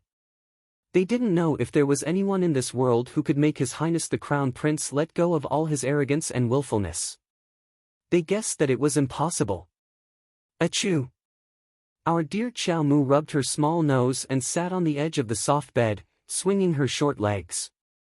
"Jojo, can you sleep alone?" Arbor looked gloomily at his mother and nodded repeatedly to show that he could do it. "All right then. Mother will come to see you later." Wei Ziqin pinched her daughter's little face and reached out to carry the noisy little Bun Jolin. She got up and walked out the door. "Mother, please don't come." She wasn't a real baby who needed her mother to tuck in her blanket in the middle of the night. Arbor rolled onto the bed and buried himself in the quilt. Smelling the fragrance of the quilt, he took a deep breath. He could finally have a good night's sleep. At this moment, Shijiao City's city gates were already closed. A horse-drawn carriage quickly rushed to the tightly shut city gate. A person jumped down from the carriage, ignoring the surrounding commoners who were sleeping in the open. He directly rushed to the city gate and slammed the gate, shouting, "Open the gate! Open the door! Open the door! Didn't you see Second Elder Lu returning to the city? Open the door!" The two body cultivators guarding the city lowered their heads to take a look. Through the light from the torches, they said indifferently, "The city lord has ordered for the city gates to be closed before nightfall. The city gates can only be opened the next morning." You two blind dogs. Who is second young Master Lu? One of the Lu family guards who slammed the gate scolded angrily, this is the Lu estate's second young master. How dare you treat him like this? Quickly open the city gates. The two body cultivators coldly glanced at the guards and went down the city gate tower. They didn't care about the Lu estate guards' curses. Second young master, we can't go in. A soft voice came from the carriage. Chapter 147. A young master in luxurious brocade clothes walked out of the carriage and waved a folding fan in his hand, looking like a dandy. After getting out of the carriage, he kicked the guard and cursed, "What's going on? What's going on? You can't even handle such a small matter. What's the use of having people like you?" The Lu estate's guard said bitterly, "Young master, they said the city lord's estate gave a strict order to not open the city gates at night." Preposterous. The young master in luxurious brocade clothes pointed at the city gate tower with his fan and berated angrily, "Don't you know who this young master is? Hurry up and open the city gates. You bunch of trash. If they don't open the gates, can't you think of a way? Go. Smash the city gates. This young master wants to go in right now." A corner of the carriage's curtain was lifted, revealing a gentle and fair face that was as pure as a lotus flower. That woman softly called out, "Young Master Lu." The young man in luxurious clothes immediately changed into a drooling pig face and walked toward the carriage with a grin. "Little sister Xiao Wan, don't worry. We'll be able to enter the city immediately." When Ruan nodded with a smile and lowered her head shyly from the young master's gaze. The young man in luxurious clothes' heart wavered, but he could not do anything else under everyone's gaze, so he helplessly gave up. He turned around and kicked the manservant again. "Why aren't you smashing the city gates? This bunch of daring dogs. When uncle comes, I'll teach them a lesson." They actually dared to humiliate him, second young Master Lu, in front of a beauty. This was simply preposterous. When Ruan put down the curtain in her hand, and a trace of mockery flitted through her eyes. What a brainless guy. If it were not for the fact that she was powerless and had a difficult journey, she would not have accompanied this dandy young master and hitched a ride in his carriage to Shizhou City. A few ferocious manservants took out a few sticks from the carriage and really followed this hedonistic young master to smash the city gate. There were many commoners gathered at the city gates. They had all lined up overnight and were waiting to enter the city early the next day. When they saw this noble young master's exaggerated actions, they were all dumbstruck and did not know what to say. Bang bang bang. The city gates were violently smashed by the clubs, producing loud bangs. The commoners subconsciously gathered to the sides and pointed at the young master while muttering softly. "Smash! Smash it! Use all your strength. Did you not eat?" The young master kicked a certain manservant's butt and shouted angrily, "If the city gate is destroyed, this young master will take responsibility until the end." At this time, a farmer drove a lazy donkey cart over, shouting all the way. The procession at the city gate had automatically dispersed to the two sides. The lazy donkey cart had a smooth journey and slowly followed behind the carriage. There were about a dozen people sitting on the donkey cart, men and women of all ages, young and old. They wished they could sit on top of each other. The donkey cart was slow to begin with, and with so many people in tow, one could imagine how difficult the journey was. That was how Qiao Wenwan had come all the way here. At this moment, she was sitting sideways on the lap of a dark-skinned and simple-looking young man. The young man looked honest, but his hands were not honest. They were casually placed on Qiao Wenjuan's small waist and stroked it from time to time. There was limited space on the donkey cart. Basically, all the men and women were squeezed together. Even if Qiao Wenwan had a belly full of anger, she had nowhere to vent it. Unless she jumped out of the car, she would have to endure it. Chapter 148. The young man hugging Qiao Wenwan was none other than her husband, 3rd Junior Wei, who was going to be married in September. The Wei family village was not far from Quoto village, and there was only the Fong family village between them. The Wei family village was much more prosperous than Quoto village. Elderly Lady Wei was very satisfied when she arranged this marriage for Qiao Wenwan. However, Qiao Wenwan herself was not satisfied. She felt that the Wei family had 3 sons, and she was only marrying the youngest son. After marrying him, not only would she have to listen to her grandmother's nagging, but she might also be bullied by her 2 sisters-in-law.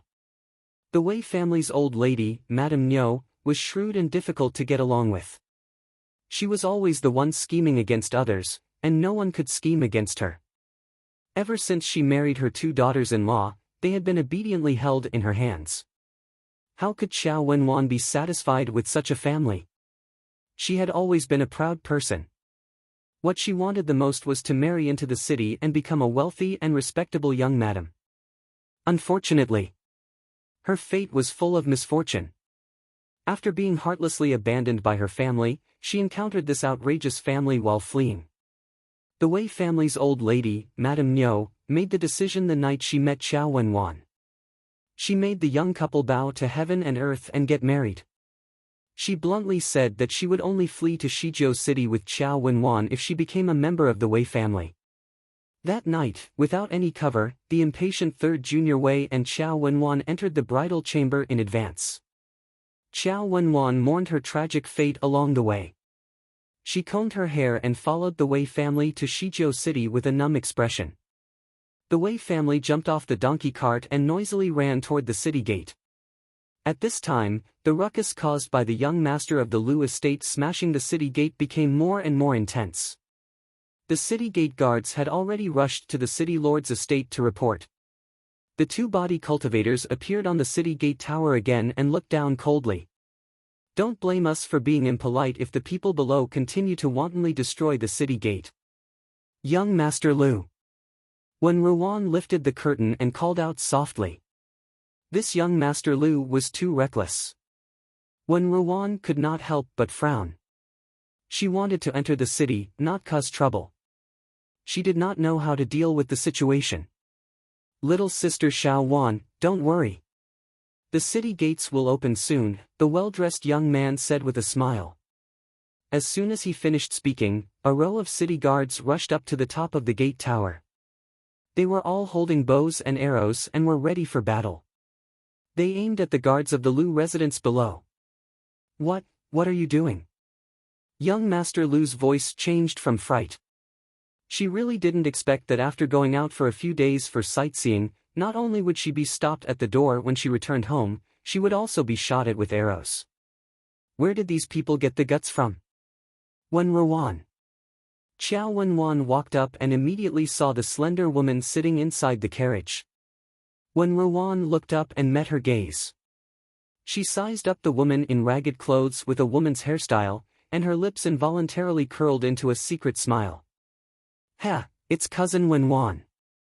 How come you've become like this after not seeing you for so long? When Ruwan ignored Qiao Wenjuan's ashen face and covered her mouth with her small, fair hand. She pretended to cry out, Cousin Wenwan, why are you dressed as a woman? I remember you got married in September.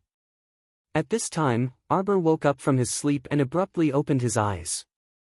His cold eyes looked straight at the muslin canopy above his head. He sat up and listened carefully. He saw a hubbub of voices coming from the city lord's estate, which was only half a street away. It seemed that the city lord had ordered people to leave the estate overnight. Chapter 149. Arbor blinked her pitch-black eyes and sat alone in the darkness for a long while, until the bustling sounds of the city lord's mansion faded away. She lay down and closed her eyes for a while, but she couldn't fall asleep no matter what. Arbor simply got up and lit the lamp. Facing the candle flame, she took out a blank talisman paper and started to draw talismans. She didn't have time to draw talismans when she received 300 blank talisman papers from the store. Now that she couldn't fall asleep, she got up to find something to do. With the talisman brush in hand, Arbor spread open the blank talisman paper and smoothly drew talismans on it. Her main goal was to draw some storage talismans so that she wouldn't have to worry about storing things in the future. Unexpectedly, the first storage talisman she drew was a fine blue talisman. Arbor was stunned. Her brush paused slightly, then she started to draw talismans one by one. However, the talismans she drew this time were all fine blue talismans. What did this mean? Arbor was astonished. She tried to draw a strength talisman or a speed talisman. In the end, she discovered that the elementary talismans she drew were all fine blue talismans. She then tried to draw a few useless safety talismans, calming talismans, dizziness talismans, and immobilization talismans. Afterwards, she confirmed that the elementary talismans she drew were all upgraded to fine blue talismans. Arbor stopped writing. Her mystic sense entered her conscious and flipped through a jade slip from the golden talisman jade tome. She read the sentence again: "The path of a talisman master is filled with unimaginable hardships and dangers." Talisman masters had to train for at least 3 years before they could draw a few blue talismans. The success rate of a blue talisman was only 1/10 of a yellow talisman. Therefore, wasn't her success rate of a fine blue talisman a bit strange? The total number of talismans she drew didn't exceed 100, right? Her success rate of a blue talisman was already 100%. She felt that her success rate was very interesting. If other talisman masters knew about it, she wondered what they would think. When she left her conscious, 2 demonstration talismans floated out of the golden talisman jade tome. Arbor silently reached out to take them and examined them. Elementary talisman, drowsy talisman, falls asleep for 15 minutes. Opponents 1 level higher than the user will be immune to the effect. Elementary talisman, summoning talisman, randomly summons a natural animal or plant. Effect: 1 day. The level of the summoning must not exceed the user's profound strength by more than 3 levels. Xiao Mu first set these 2 talismans to the side and continued to silently draw her storage talisman. One could never have too many storage talismans. In the future, when everyone went out to gather supplies, they would rely on these storage talismans. When the time came, she would equip everyone in the team with some storage talismans, so they wouldn't have to worry about not being able to collect things wherever they went. The little girl who was happily drawing the storage talisman didn't realize that the speed at which she drew the storage talisman was getting faster and faster. Originally, it took her 15 minutes to draw a storage talisman, but now, she could draw one in minutes. It wasn't until there was a pile of blue storage talismans in his hand that Arbor woke up. "Oh my god, I've already drawn over 200 blue storage talismans." Looking up at the sky, the east was already starting to brighten. Arbor exhaled and stored the 100 blank talismans into one of the blue storage talismans. Looking at the remaining 7 blank talismans on the table, Arbor carefully and slowly drew the last storage talisman. The moment she put the brush away, her mind slightly stirred. A strand of purple light suddenly appeared on the talisman, almost blinding her eyes in an instant. A peerless purple talisman. Arbor's pink and tender little face revealed a slight smile. This smile was much more natural than any of her previous fake smiles. This was a genuine smile that came from the bottom of her heart. There was no facial paralysis, no stupefaction. In this instant, this little wooden doll seemed to have been lit up, even her life came alive. Chapter 150. She placed the 200 over blue storage talismans she had drawn into this supreme-grade purple talisman. Arbor stretched out 2 fingers and gently stroked the talisman. A purple light flashed, and 4 cubic meters of storage space appeared in front of her. The power of a supreme-grade purple talisman was 4 times that of a yellow talisman. This supreme-grade purple storage talisman had 4 cubic meters of storage space. It could be accessed 400 times each. It was definitely worth it. Arbor held it in her hands and looked at it for a long time. Only then did she put this supreme-grade purple talisman into her waist bag. There were only 6 blank talismans on the table. Arbor took the 2 newly drawn talismans and started to draw them. She first drew a sleeping talisman, but it ended in failure. The second time, a blue light flashed, and she drew an elementary blue sleeping talisman. The power of a blue talisman was twice that of a yellow talisman. When used on a talisman, it could double the time. This blue sleeping talisman could make people sleep for 30 minutes. Arbor held the talisman pen and thought about the remaining 4 blank talismans. She gave up on drawing the sleeping talisman and started to draw the summoning talisman. Looking at the description of this talisman, it seemed to be quite powerful. It could randomly summon all the animals and plants in the natural world. This range was huge.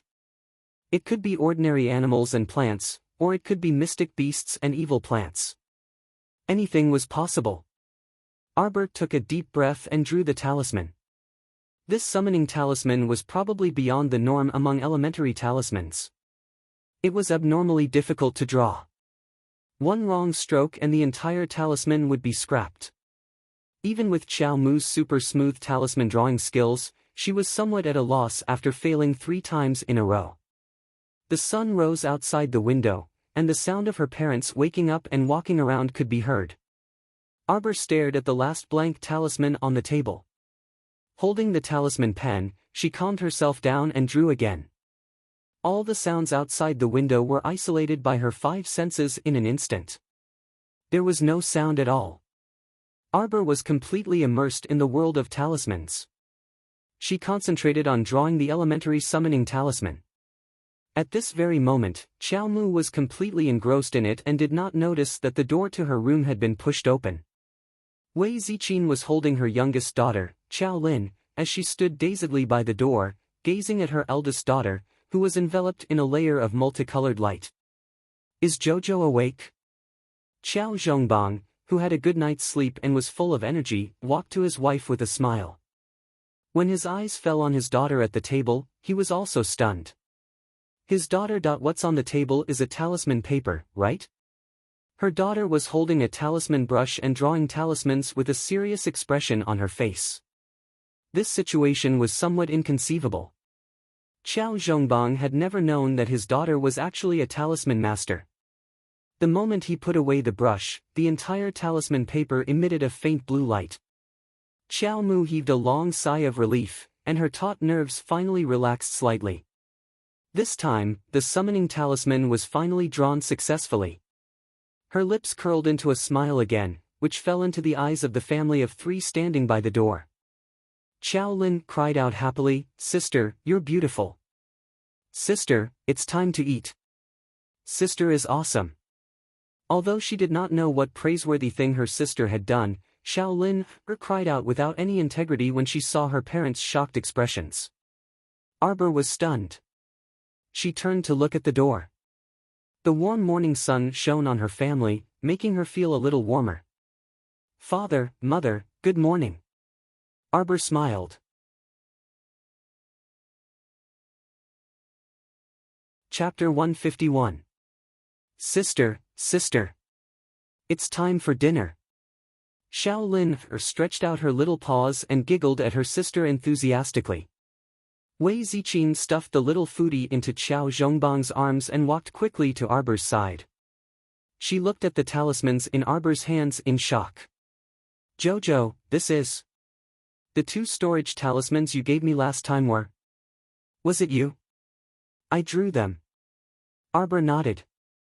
She didn't intend to keep it a secret from them. Since they happened to see it, she might as well tell them about the talismans.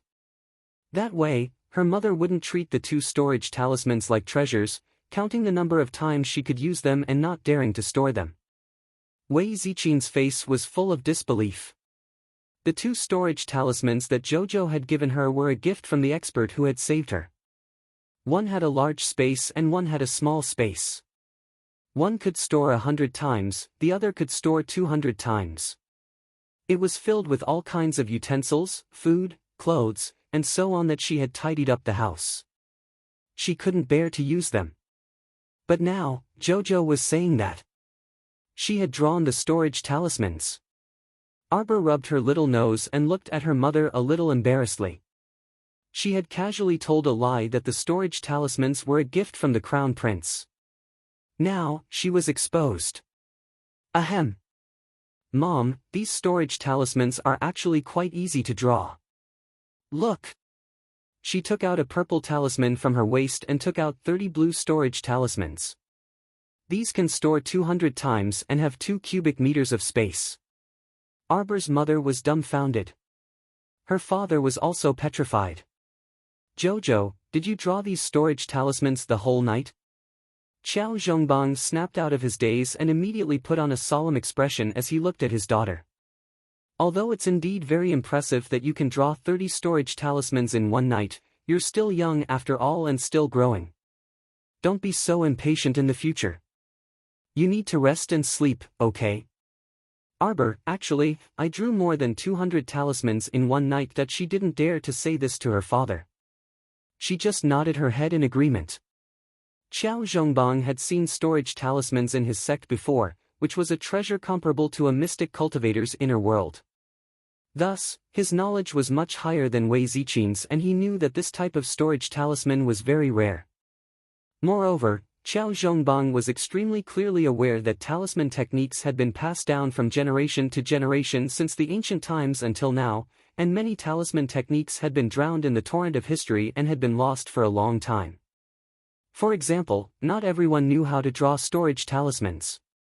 It was unknown whether there were any talisman patrician families in Guanlan City who knew how to draw storage talismans. In any case, he only knew that a storage talisman was a highly sought-after item, whether it was placed in an auction or in the black market. However, at this moment, when his daughter acted like a nouveau riche and his wife, giving each of them 10 talismans, Qiao Zhongbang's hand holding the storage talisman trembled slightly, and his eyes were filled with an expression that said, "Am I dreaming?"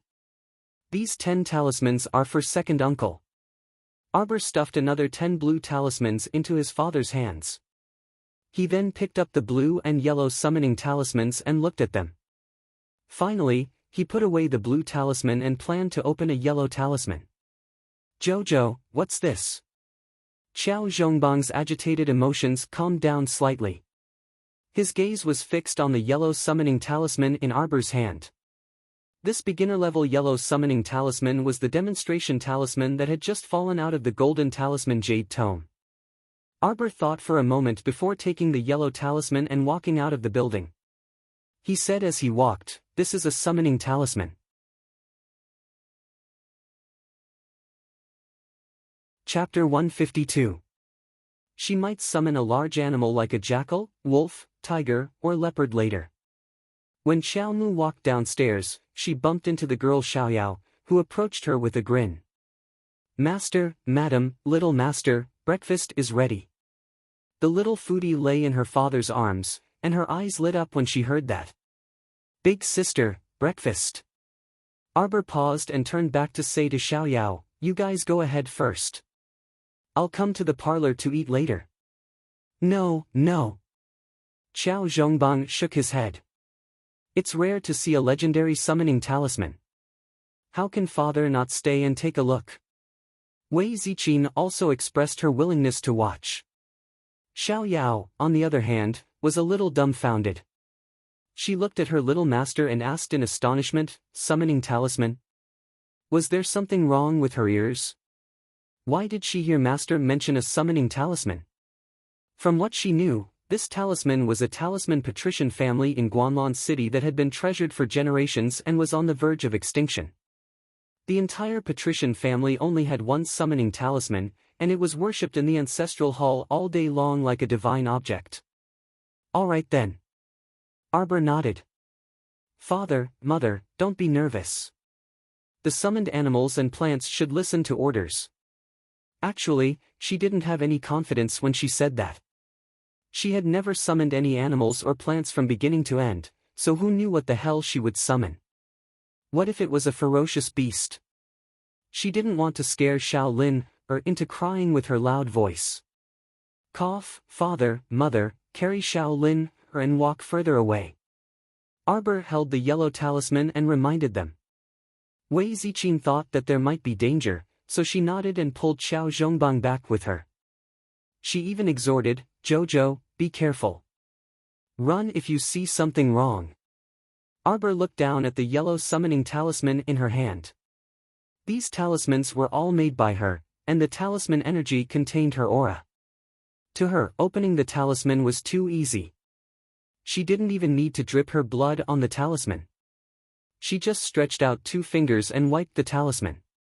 After the talisman broke and the yellow light burst out, everyone tried their best to open their eyes and look at the garden. They were all very nervous.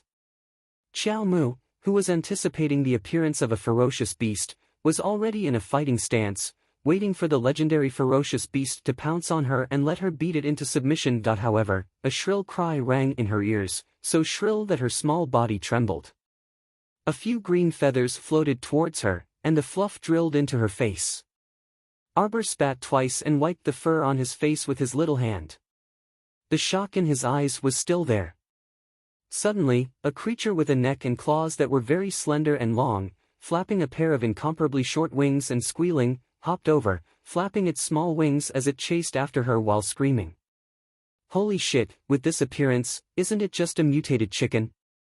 This was a far cry from the ferocious beast she had in mind. All right? You!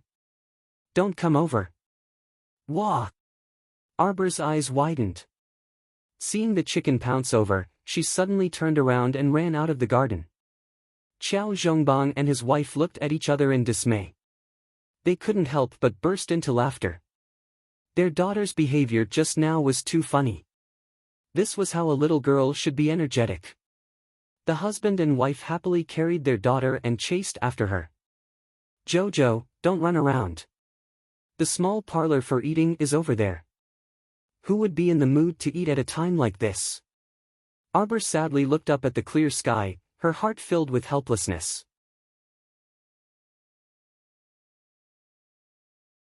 Chapter 153.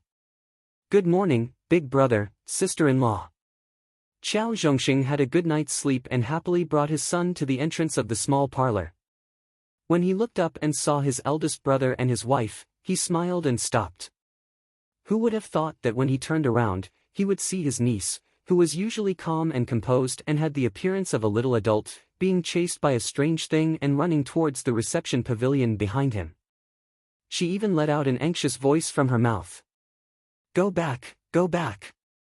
Qiao Zhongxing was dumbfounded. His son, Qiao Hu, exclaimed, Dad, it's a pheasant. Is it for us? Qiao Zhongbang and his wife, Ahem, second brother, don't be nervous. Let's go and have breakfast first. Qiao Zhongbang smiled and patted his younger brother's shoulder. He thought of something and reached into his sleeve to take out a stack of 10 storage talismans, stuffing them into Qiao Zhongxing's hands. Big brother, what are these? Talisman papers?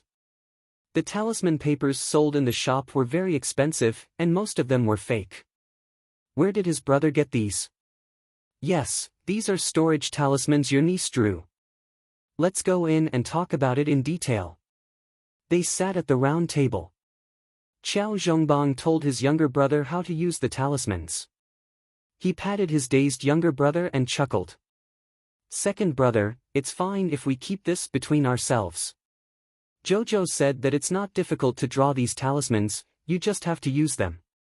Qiao Zhongbang nodded at him. Qiao Zhongxing immediately understood. Don't worry, big brother, sister-in-law. I won't tell anyone about the talismans. It was too amazing. His niece was actually a rare talisman master. Wei Ziqin exhorted the children a few more times, then turned to look at her eldest daughter, who had been chased by the pheasant, and ran around in circles downstairs before bouncing back. Jojo. You guys eat first. Arbor dashed out the door again and disappeared in an instant. The little foodie nibbled on a pastry and suddenly said in a childish voice, Big sister, you're so funny. Everyone burst into laughter. Arbor ran all the way out of the reception hall and rushed to the gate. That damn chicken, flapping its short wings as it chased after her, incessantly clucking. She was the one who summoned it, so she had to swallow this bitter fruit herself. Arbor ran to the door and suddenly stopped. He turned to Newbie and stretched out his hand. Stop right there. The pheasant took small steps and stopped. Suddenly, it flapped its small wings and spat out a column of water. Xiao Mu was caught off guard. How could she have known that this weakling could spit saliva? She was immediately covered in water from head to toe, dripping down. The little guy's eyes immediately burned with anger. Suddenly, he grabbed the ferrule in his hand and chased after Newbie. "Don't run, you weakling. Let's see if I can beat this brat to death." Coo coo coo. Even though this weak chicken didn't have much meat on its body, it was extremely nimble and clever. When it saw Chow Mu rushing over with an ominous glint in her eyes, it hurriedly flapped its little wings and ran towards the entrance of the alley. "Don't run." Arbor was both angry and amused. After turning a corner, they arrived at the gate of the city lord's mansion. Arbor paused slightly. She didn't expect to see a group of people kneeling in front of the city lord's mansion. That weak chicken rushed over and left claw marks on their heads, causing the people kneeling in front of the city lord's mansion to cry out in alarm. Arbor was so angry that the corners of her lips twitched. She suddenly took out the spirit binding rope and threw it out. Coo coo coo. The pheasant's legs were bound by a hemp rope. It still wanted to run, but the child's wrist tightened. It couldn't help but flap its short wings and scream as it fell into the child's hands.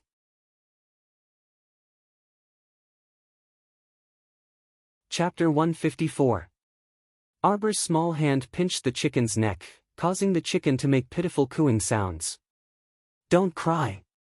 Arbor hit the chicken's head in annoyance, grabbed the chicken's neck, and turned to leave. "Arbor!" A shout came from the gate of the mayor's mansion. Arbor turned to see Chow Wenjuan's figure striding over, and raised her eyebrows slightly. It seemed that Chow Wenjuan had the ability to escape after obtaining the special speed. After she was kicked out of the team, Chow Mu already couldn't be bothered to speak with her, so she merely swept her a glance when she saw her before expressionlessly turning around to leave with the chicken in her hand. "Stop right there, Arbor." Chow Wenjuan rushed behind Arbor, and just as her fingers were about to grab her slender arm, Arbor impolitely kicked her. Chow Wenjuan cried out in surprise, and she took a few steps back and sat on the ground. "Wife!" Third brother Wei ran over and helped Chow Wenjuan up. Arbor then realized that Chow Wenjuan had combed her hair. Chow Wenjuan got married after not seeing her for 2 days. This seemed to be a bit fast. Nei Nei Nyo ran up, and her shrewd eyes scanned Chow Mu from head to toe. When she saw that this child's cheeks were rosy and her clothes were bright and beautiful, a shrewd glint flitted across her eyes. "Isn't this old Chow's family's Arbor?" Madame Nyo walked up with a smile, and tried to hold Arbor's little hand. "Do you still remember Granny Nyo from the Wei family village?" Arbor took a step back with the chicken, and said with a wooden face, "I don't know you." Madame Nyo's deliberate smile suddenly froze on her face. "This child, didn't the two families meet a while ago because of your aunt's marriage?" Madame Nyo smiled awkwardly. "But you're still young, so it's normal that you don't remember. Where's your grandmother?" "Granny Nyo is going to greet your grandmother." Seeing that this child was dressed in clean and beautiful clothes, she must be living a good life. It had been hard on the Wei clan to flee all the way here. They were exhausted and didn't even have a place to stay. If they didn't go now, when would they? "Miss Chow, did the commotion caused by the city lord's mansion in the middle of the night disturb your rest?" The scholar Zhang Yen walked over and asked with a gentle expression. Last night, concubine Lu's reckless second nephew caused a huge commotion. In his fury, the city lord almost chased concubine Lu's entire family out of Shizhou City. That night, Master Lu tied up his second son and knelt in front of the mayor's mansion to beg for forgiveness. Concubine Lu cried for the entire night, causing chaos in the mayor's mansion. With such a large commotion, the Chow residence, which was only half an alley away, was definitely affected. Zhang Yen looked at the child apologetically. "No." Arbor shook his head. "Mr. Zhang, you worry too much. We had a good rest." "That's good." Zhang Yen nodded with a smile. Madame Nyo's line of sight, back and forth on Zhang Yen Arbor's body, emitted bursts of sparks. Arbor, this brat, was actually so close to the city lord's personal scholar. It seemed like there was hope to fight for some benefits for their Wei clan. "That." "Mr. Zhang, if there's nothing else, I'll go back first." Arbor didn't wait for Madame Nyo to speak and nodded at Zhang Yan before turning to leave. You! Madame Nyo was so angry that her face turned green when she saw that the little fellow didn't give her any face. How would Xiao Mu pay attention to her? She carried the squawking chicken and walked straight home. Isn't this big sister Zichin's Jojo? A gentle voice entered Arbor's ears, causing his expression to instantly turn extremely cold.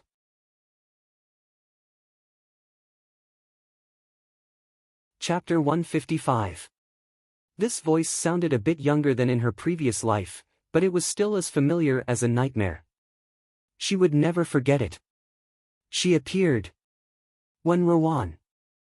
This venomous woman. No matter how docile and pleasant she pretended to be, it could not erase her venomous nature. In her previous life, when Rowan only appeared by her grandmother's side a year after the zombie outbreak.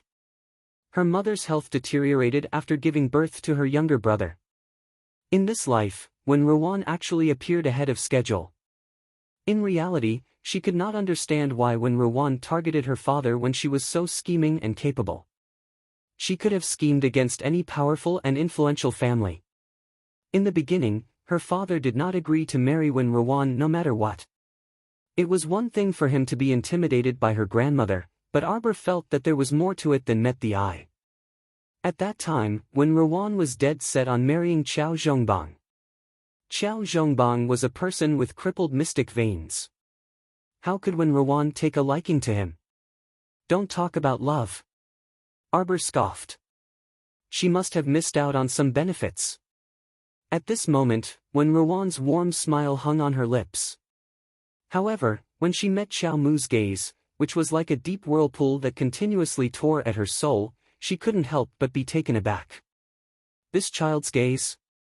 Why did it seem like it carried a chill from the abyss? There was bone-deep hatred in his eyes. Could it be that she was imagining things? When Rowan blinked. When she looked over again, she saw the child's wooden face without any expression. Phew. As expected, it was her imagination. Jojo, is Aunt doing well? When Rowan's voice was very soft and sweet. It was pleasant to the ear. Grandmother? She's doing quite well. Arbor looked meaningfully at Wen Rowan. Aunt Wen also wants to visit grandmother? In fact, Wen Rowan was her grandmother's distant niece. In her previous life, her grandmother doted on Wen Rowan dearly. It would not be an exaggeration to say that she treated Wen Rowan as half a daughter. If it weren't for grandmother's support, father wouldn't have married Wen Rowan not long after mother passed away. Wen Rowan felt that there was a hint of mockery in the child's soft voice, but when she looked over, she could not discern anything from the expressionless face. Wen Rowan showed what she thought was her friendliest and most beautiful smile. She nodded at Arbor and said, as a junior, Rowan will naturally visit Aunt. Arbor glanced at her with an indifferent expression. Grandmother is sick. She's not in a good condition to meet guests. Aunt Wen is considerate. I will pass the message to grandmother. Aunt is sick. As a junior, I should go. When Rowan did not expect to be rejected, so she hurriedly said. Who do you think you are? I'll take care of my mother. Arbor, take me to my mother. I'm warning you, if anything happens to my mother, I won't let you off. Qiao Wenwan said with a stern expression. Mr. Zhang, I remember that not just anyone can enter the city center, right? Arbor said coldly. That's right. Zhang Yan hastily nodded and said, these people were brought here for questioning because of second young Master Lu. Don't worry, Miss Qiao. I'll take care of their whereabouts. Take care, Miss Qiao. Arbor nodded. He picked up the chicken that kept squawking and quickly left. Qiao Wenjuan's eyes nearly popped out of their sockets. She chased after Arbor and shouted a few times, but the guards of the city lord's estate mercilessly stopped her. The Qiao estate's private residence is ahead, Mr. Zhang said indifferently. Don't enter without the owner's permission.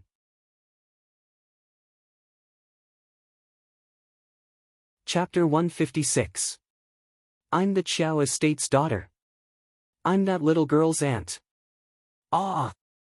Qiao Wenwan was rudely shoved by the guards and fell into the crowd of Wei family members. "What are you doing?" Qiao Wenwan shouted angrily, her pretty face flushing purple. "Give them their identity tablets," Zhang Yan casually ordered. Zhang Yan ordered casually, then turned and walked towards the group of people from the Lu clan kneeling at the door. "Come with me." Family head Lu felt as if he had been granted amnesty and heaved a sigh of relief in his heart. He kicked the groaning second Lu and said, "Unfilial son, get up. Later, kowtow to your uncle a few more times. Let's see what kind of trouble you've caused in the estate. If you don't beg for your uncle's forgiveness today, I'll kick you out of the Lu family and let you fend for yourself." Causing trouble in the middle of the night and angrily smashing the city gates, this unfilial son was the one who did all these shameful things. If it weren't for his old face, perhaps their Lu family would have already been kicked out of Shijiao City by the city lord. Second Lu pursed his lips and got up from the ground, feeling wronged. He did not forget to look back at Wen Ruwan and smiled obsequiously. "Little sister Xiaowan, wait for me." Dad, what are you doing?" Second Lu, whose left ear was grabbed by family head Lu, was in so much pain that his head tilted to the side. He followed family head Lu to the city lord's estate and kept calling out, "Little sister Xiaowan. Coward! What a useless guy." She even had to sacrifice her body and let this coward take advantage of her the entire way. She was really infuriated. When Ruwan resentfully glared at second Lu's back before curtsying to a guard from the city lord's estate, she said softly, "Little brother, I'm a relative of that little girl from before. I really want to visit my aunt. Can you make things easy for me?" The guards of the city lord's estate saw that she was beautiful and elegant, unlike Qiao Wenwan who shouted and made a ruckus like a village woman without any etiquette. Thus, they had a better impression of Wen Ruwan and spoke to her more politely. "Miss, it's not that we want to stop you, but you heard what Miss Qiao said just now. The old madam of the Qiao family is not seeing guests recently, so please don't make things difficult for us." That young guard mysteriously said to Wen Ruwan, that Miss Xiao Qiao is an honored guest that our city lord ordered to treat well and not offend. Wen Ruwan felt gloomy and displeased, but she still put on a gentle smile and nodded obediently. "Then we'll have to trouble you to send us away, little brother." Of course. On the contrary, the guard liked the gentle and docile Wen Ruwan very much. He deliberately rummaged through the pile of wooden tablets and handed one to her, saying with a smile, "Although we're all staying in the Shanty district, there are also good and bad places to stay. The location of this wooden plaque was one of the better spots in the shed area. When you go to the west of the city, miss, you must be careful." Wen Ruwan thanked him on the surface, but she felt disdainful on the inside. So what if he gave her a bamboo tile that corresponded to her location? And it wasn't even in that damned low-class shanty town. She really didn't expect that she, Wen Ruwan, would have to live in the shed area. The city lord's estate guard threw a handful of bamboo tablets to Qiao Wenwan and the others. "These are your identity tablets. Take one from each family. Guards, immediately send them to the west of the city." Qiao Wenwan immediately kicked one of the tablets and shouted fiercely like a shrew, "What right do you have to make us leave? My mother lives here. I want to find my mother. You don't have the right to make me leave. Mother! Mother! Mother!"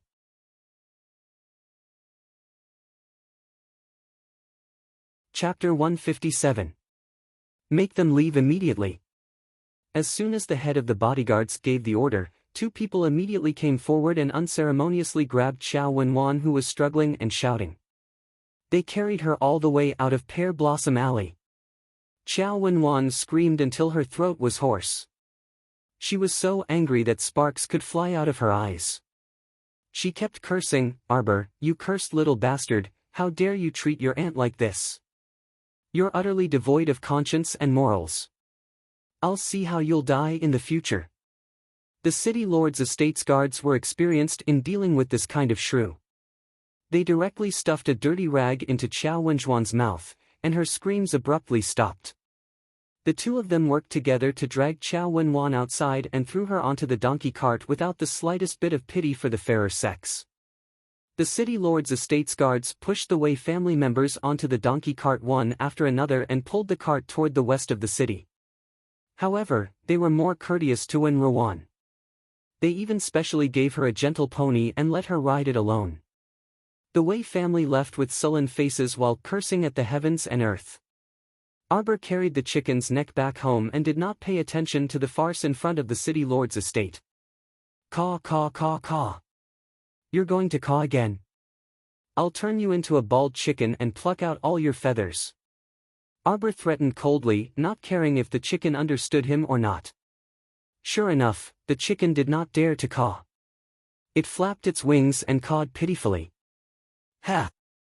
What are you dissatisfied with? Arbor coldly glanced at the chicken. I'm the one who's embarrassed. Have you ever seen anyone use a summoning talisman to summon a bald chicken? I'm truly the first person since ancient times. Arbor huffed angrily.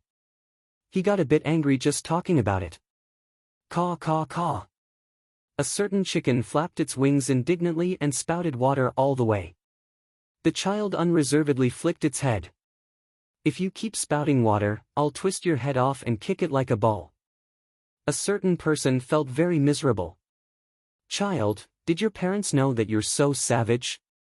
Do you think you're so great just because you can spray water? I can find a street performer and he can even spit fire. Arbor angrily rebuked the chicken. Then, he felt that he was a little funny. This chicken. Perhaps when it was summoned by him, it also felt extremely helpless and had no choice. I'm telling you, when it's time, go back immediately. The next time I use the summoning talisman, you have to be more careful. Don't come and join in the fun, okay? I'll let it go this time. I forgive you. Let's get along well and part on good terms. After one day, leave quickly and don't look back. She was a great talisman master who had to summon fierce beasts like lions, tigers, bears, leopards, and so on. How could she endure summoning a chicken? As soon as Steward Chang Zai opened the door, he saw his stoic-faced little miss holding a chicken in one hand and muttering non-stop. That scene was indescribably beautiful. Chang Zai's mouth twitched as he opened the door for Arbor and welcomed her in. Miss, Master and Madam said that you haven't eaten breakfast yet. Do you need some now? Arbor shook his head. No need, Butler Chang. I'm going to old Madam's room. Is Soon Yang there? Speaking of Soon Yang, Chang Zai wanted to shed a tear of sympathy for her. Soon Yang was in charge of chores like sweeping the courtyard and was also assigned by the little master to go out and buy things. When she had time, she still had to go to old Madam's room to wait on her. She was as busy as a spinning top every day. Old Madam doesn't need much service. Serve her 3 meals a day and make her a pot of tea to cool down. Arbor carried the chicken and walked as she said indifferently, at this time, it's already good enough to have 3 meals a day. What's there to be so particular about?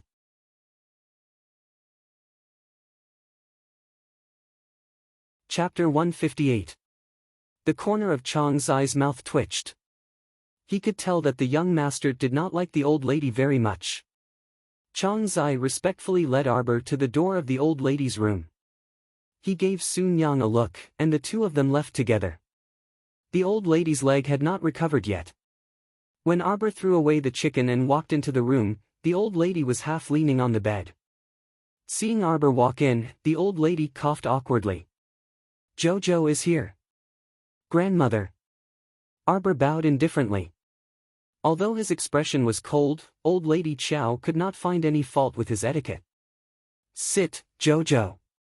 Old lady Chow's face was full of kindness. She wanted to mend the relationship between her and her granddaughter.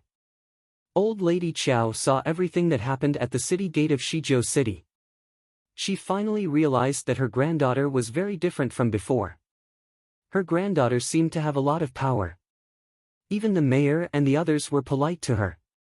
How could an old lady like her not know how to adapt to the situation? Arbor sat down on the small stool beside the old lady's bed. He took out a family separation document from his sleeve and spread it in front of the old lady. Old Lady Chow's eyes twitched. She did not understand what the child was doing. "Grandmother, I met a group of people at the street corner just now. They said it was Mrs. Nyo from the Wei family village. Are you familiar with them?" "Wasn't the Wei family village?" Old Lady Chow was surprised. "That's your aunt's future in-laws. My aunt has already married herself. She's with them now." "What?" Old Lady Chow looked at Arbor in shock. "Your aunt is really getting married?" Arbor nodded. "There's also a girl with the surname Wen. She and my aunt wanted to see you, but I stopped them.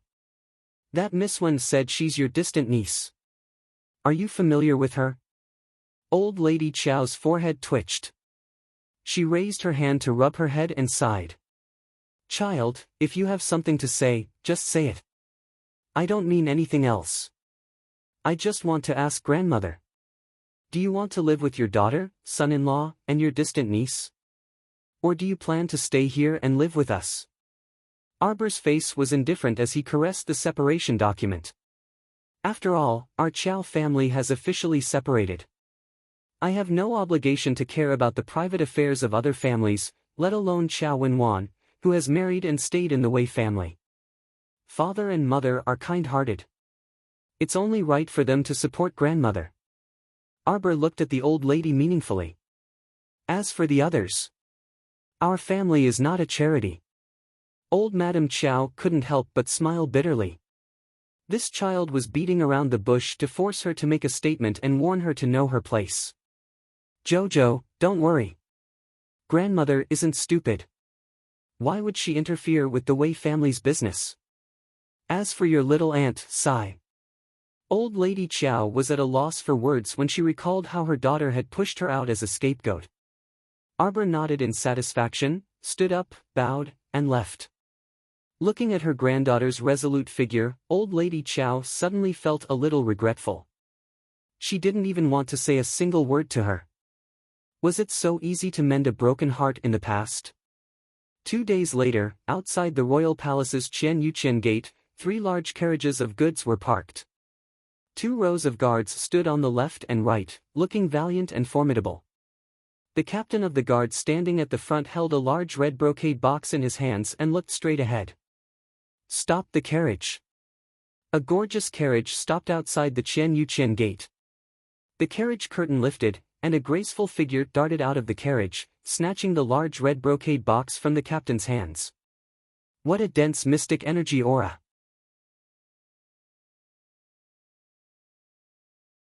Chapter 159. The guard captain was shocked and dodged backward while holding the brocade box. He raised his scabbard to block the soft, jade-like hand. "Commandery Princess, please stay your hand. This is a gift prepared by His Highness the Crown Prince. Please be careful and don't damage it." "A gift from Brother Crown Prince? Who is it for?" The newcomer was a young girl about 13 years old. She was wearing a long dress embroidered with golden flowers, and her glossy black hair reached her waist. There was an 8-treasure glazed hairpin inserted into her loose black hair. Her skin was creamy, and her face was like a full moon. She was extremely charming. At this moment, her hand was tightly clasped around the guard captain's wrist. Her eyes were sharp as she coldly stared at the other party. "Commandery Princess Hui Hin." The guard captain did not appear overly flustered when facing this pampered commandery princess. He only respectfully said, "This subordinate is only responsible for escorting this batch of goods and does not know anything else. Let go. Let this commandery princess see what's inside the box." Commandery Princess Hui Hin pursed her lips and coldly stared at the guard captain. "Please forgive this subordinate for not being able to comply." "Insolence!" Commandery Princess Hui Hin was enraged. She raised her willowy eyebrows and glared at him coldly. "He Tian.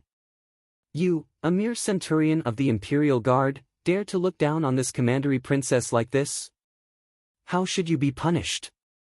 "Commandery Princess, this subordinate does not dare." However, this subordinate has no choice but to obey the king's orders. Commandery Princess, please make way. This subordinate and his subordinates still need to leave the city and cannot be delayed. He Tian held the box with one hand and crossed his thick arm in front of his chest as he loudly spoke to Commandery Princess Huiyan. You impudent dog slave! How dare you look down on this Commandery Princess? Commandery Princess Huiyan gritted her teeth and cursed as she pulled out a whip from her waist. With a smack, she heavily swung it at He Tian's arm. He Tian was as immovable as a mountain and tightly hugged the brocade box in his arm. His eyes were unperturbed as he looked at the pampered Commandery Princess and coldly said, Commandery Princess, this subordinate is following His Highness the Crown Prince's orders. You dog slave, you're using Brother Crown Prince to suppress this Commandery Princess again. Huiyan didn't wait for him to finish before scolding him. She raised the whip in her hand again, and this time, she didn't hesitate to lash it at Captain He Tian's face. Seeing that the whip was about to land on He Tian's face, He Tian did not dodge or move. A magnetic voice with endless coldness suddenly sounded. Huiyan, what are you doing? Commandery Princess Huiyan's whip was raised high in the air, unable to descend. She turned her head and hurriedly put away the whip. She put on a soft and sweet expression and ran up the stairs with a face full of joy. Brother Crown Prince. She raised her head to look at that faintly discernible white robe. Although His Highness the Crown Prince was standing against the light and his handsome face couldn't be seen clearly, Huiyan didn't know why, but her maiden heart felt like it was about to jump out of her chest, thumping non-stop. It stinks! Before Commandery Princess Huiyan could come within 2 feet of him, the Crown Prince swiftly raised his leg and very nonchalantly kicked the flying Commandery Princess down the steps. Hidden Flower, the captain of the hidden pavilion, who was standing beside the Crown Prince, was speechless. The ministers who had rushed down the steps to speak with the Crown Prince, Commandery Princess Huiyan rolled down the steps. She originally wanted to steady herself, but for some reason, she tripped and fell flat on her face. The scene was so beautiful that no one could bear to look at it directly. Why are you still standing here? The Crown Prince angrily rebuked He Tian with a sullen face. Are you an idiot? You don't know how to fight back when someone hits you. You didn't even dodge. Do you think you're made of stone? The ministers who had rushed down to mediate the fight, That's a Commandery Princess, my lord. Is it really okay for you to instigate a lowly centurion under your command to rebel and attack the Commandery Princess?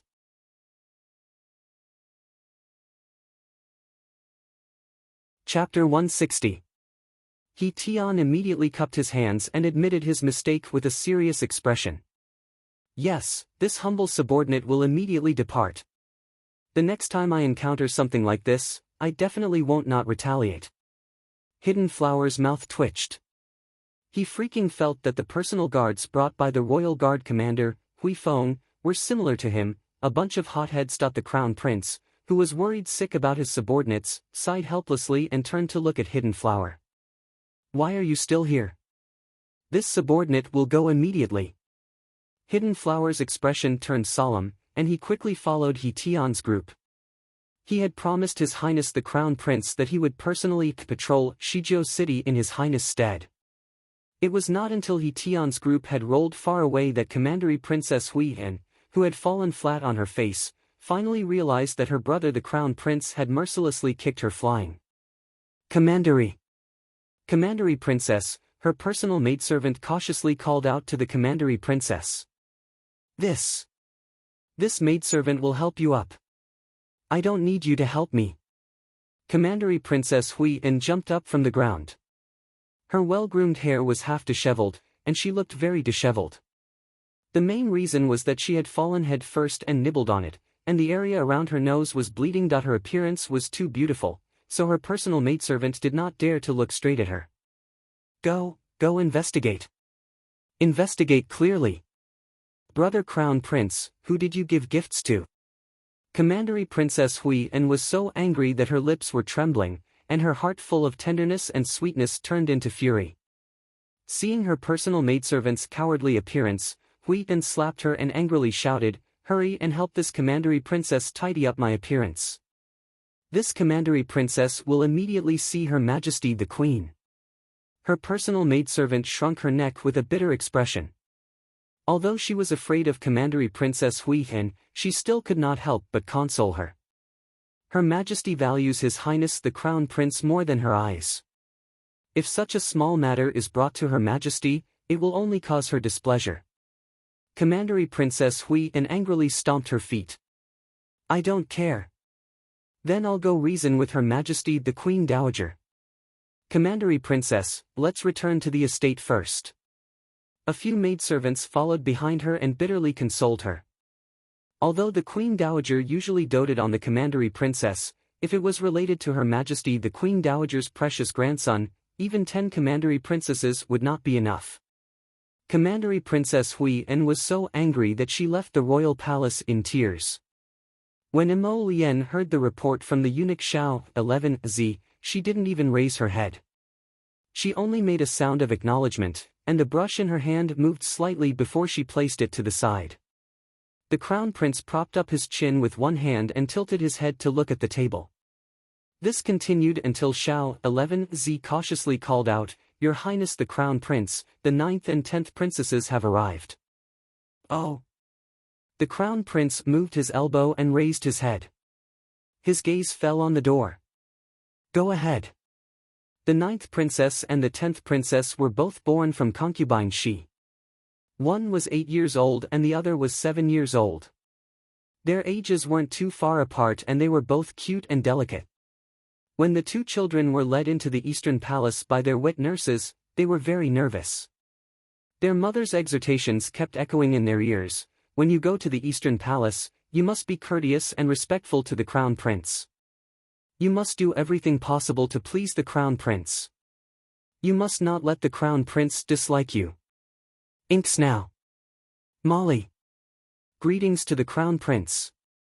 The two of them both crouched and saluted. They were young, but they had learned proper etiquette deep into their bones. Their every move was very standard, as if they were puppets carved from the same mold. Emo Lien frowned. She only glanced at her two younger sisters before losing interest.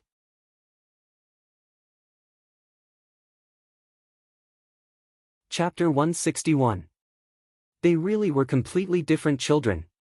The Crown Prince was a bit melancholy.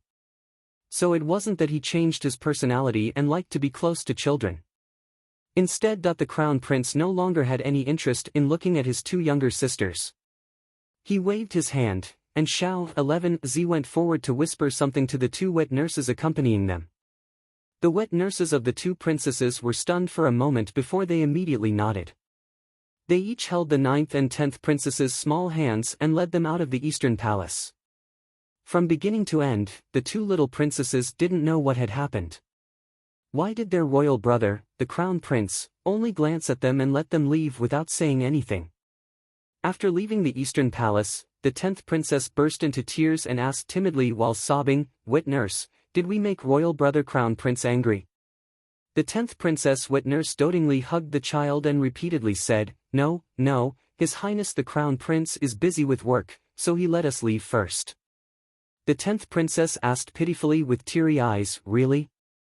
Then why didn't royal brother say anything to us? Does he not like us?"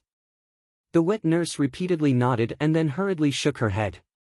"No, no, don't worry, princess. I will explain to Her Highness concubine Shi. Both princesses are so polite and considerate, so how could His Highness the Crown Prince not like you?" Xiao 11Z, who had sent them out, helplessly watched as the wet nurse led the two princesses away. He shook his head and returned to the Eastern Palace.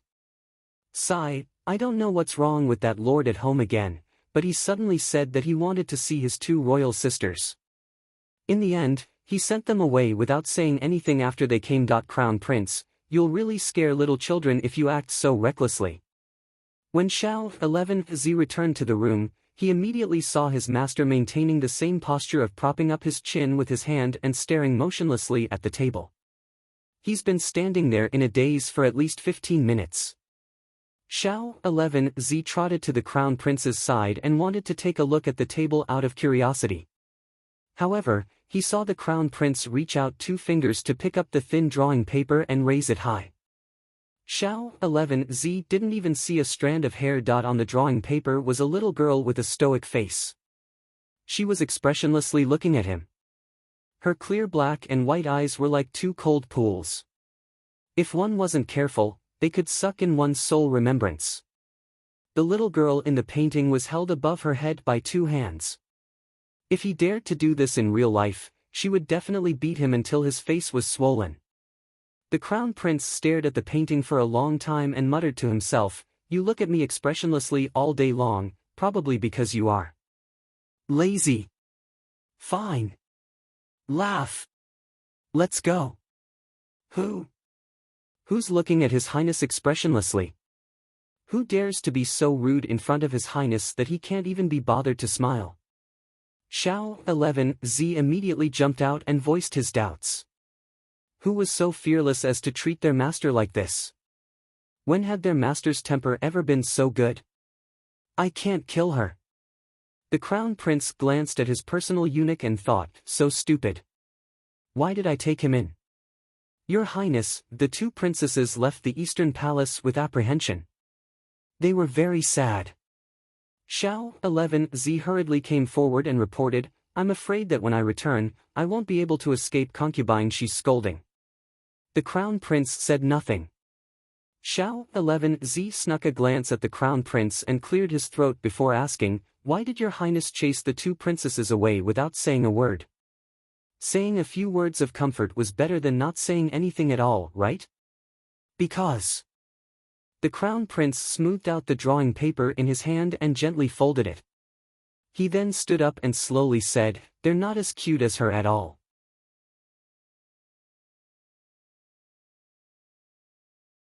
Chapter 162. The vassal king of Nan's Estate. A series of messy smashing noises came from Commandery Princess Hui An's boudoir, and it had not stopped for an hour. Commandery Princess, Commandery Princess. Guard Nian has returned. Her personal maidservant tremblingly closed the door and was almost hit in the head by a teacup thrown at her. She rolled on the floor in a panic and repeatedly kowtowed to beg for mercy. Idiot, hurry up and call him in. Commandery Princess Hui An angrily sat down on the round-backed chair and fiercely slammed the table. A tanned young man who looked like a farmer strode in and cupped his hands in salute. Commandery Princess. This subordinate has investigated and found that the caravan is heading toward Shizhou City. What kind of place is Shizhou City? The Commandery Princess frowned. Shizhou City is quite far from the royal capital. It's a small city. Why did Brother Crown Prince send people there? Hui An muttered to herself. This subordinate has also investigated and found that the Crown Prince ordered people to wantonly purchase a lot of items for young ladies in the city these past 2 days. Women? Hui An's voice rose an octave before she heavily slammed the table. She gritted her teeth and said, what a little bitch. When did His Highness the Crown Prince get seduced by a little bitch without her knowledge? Nian Kue, I want you to immediately take 2 people and follow them. Once you reach Shizhou City, investigate that bitch's origins. Commandery Princess Hui An's voice was as cold as ice. Yes, Commandery Princess. Nian Kue nodded. Should we capture her? No need. Hui An gritted her teeth and pushed a small box in front of Nian Kue. Just make that little bitch consume this. Hui An's lips tugged into a malicious smile. I want that bitch to beg for death. Since she dared to steal Brother Crown Prince's favor from her, the Golden Commandery Princess Hui An, then she would make that bitch suffer for the rest of her life. Your Highness. Hui Feng lightly leaped and landed outside the pavilion before saluting. The Crown Prince was sitting next to the railing in a leisurely and elegant manner. His slender fingers pinched a few pieces of pastry powder and tossed them into the pool. Commandery Princess Hui An sent 3 royal guards to Shizhou City. One of them is a 7th-layer body tempering cultivator. Hui Feng's words caused the Crown Prince's fingers to pause. A trace of mockery flashed in the depths of the crown prince's eyes. His voice was indifferent as he said, "Let her be. You'll die if you underestimate baby Qiao." His mood was inexplicably excited. Darling Qiao should be quite bored after settling down in Shijiao City, so it would be good for her to practice her skills with these three idiots. "Your Highness, the Great King has summoned you." "Read it." The Crown Prince flicked his sleeves, his voice indifferent. The Great King decreed, "For the past few days, the zombies have been wreaking havoc in the royal city, causing the people to be unable to make a living and suffering. This lonely one is deeply worried and unable to sleep at night. Today, I've decided to go to Mount Hong to pray for the people and set off immediately." He promoted the Crown Prince to be a regent and to handle the daily affairs of the state. The afternoon breeze caressed the Crown Prince's face. Although the weather was very hot, the eunuch who delivered the edict felt waves of cold air. After reading the edict, he stood there stiffly, not daring to move. The Crown Prince raised his eyebrows with a faint smile. Who else did the Great King bring with him? Although the Crown Prince didn't fly into a rage, he could still feel his terrifying rage. The edict eunuch said with trepidation, "The Great King brought Consort Zheng and noble lady He. Hm. And. The edict eunuch rattled off the names of several beauties. The Crown Prince nodded, his eyes cold and cheerless. "You may withdraw." The edict eunuch wiped his sweat and hurried away. He felt a chill run down his spine. The Great King left behind a pile of mess and ran off like this. "Will Your Highness the Crown Prince really allow you to peacefully enjoy a beautiful holiday? Isn't it a bit too monotonous with only beauties?" The Crown Prince narrowed his eyes and muttered to himself, "Throw a few zombies over and let the Great King have some liveliness over there. Hui Feng. The Great King, please take care of yourself." Shijiao City. After Darling Qiao finished absorbing the last magnetite, she looked up at the darkening sky outside the window.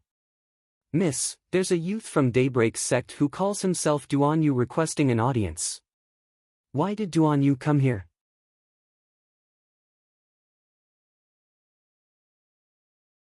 Chapter 163. A camphor tree was planted outside the window, and several kingfishers perched on its branches, chirping from time to time. The sky outside the window had completely darkened. Arbor threw away the last magnetite in her hand and sighed. The mystic energy she could absorb from 500 low-grade magnetite was less than 1/10 of it. Most of it went into the sapling's mouth. This was truly too much of a scam. At this rate, when would she be able to advance into the ranks of level 5 mystic cultivators? Arbor looked up outside the window when she heard 2 knocks on the door. "Miss, a youth from the Daybreak sect, Duan Yu, is requesting an audience." Steward Chang Zai stood behind the door, not daring to speak too loudly. Xiao Mu jumped down from the bed and opened the door. She walked to the steward with her little paws behind her back. "What is he doing here?" "Miss, isn't this youth your friend?" Chang Zai was surprised. That youth came to the door with a chuckle and claimed to be little Miss's friend. He thought the youth and his little miss were acquaintances. Arbor's footsteps paused, and her gaze was icy. Her childish voice should have been soft, but it carried an inexplicable murderous aura. "I've never had any friends." The steward's heart trembled, and he took a step back and bowed. "This old servant understands." Arbor pattered toward the side hall. Although she did not speak the entire way, the steward inexplicably sensed the low pressure coming from the little master.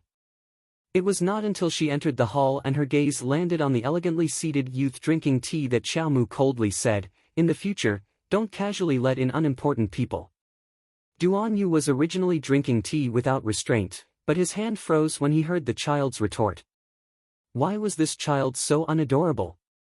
"Hey, is this the attitude you should have toward a friend?" Duan Yu angrily threw the teacup on the table and jumped up from the chair. "No matter what, we're friends who have gone through thick and thin together, through fire and water, through life and death together."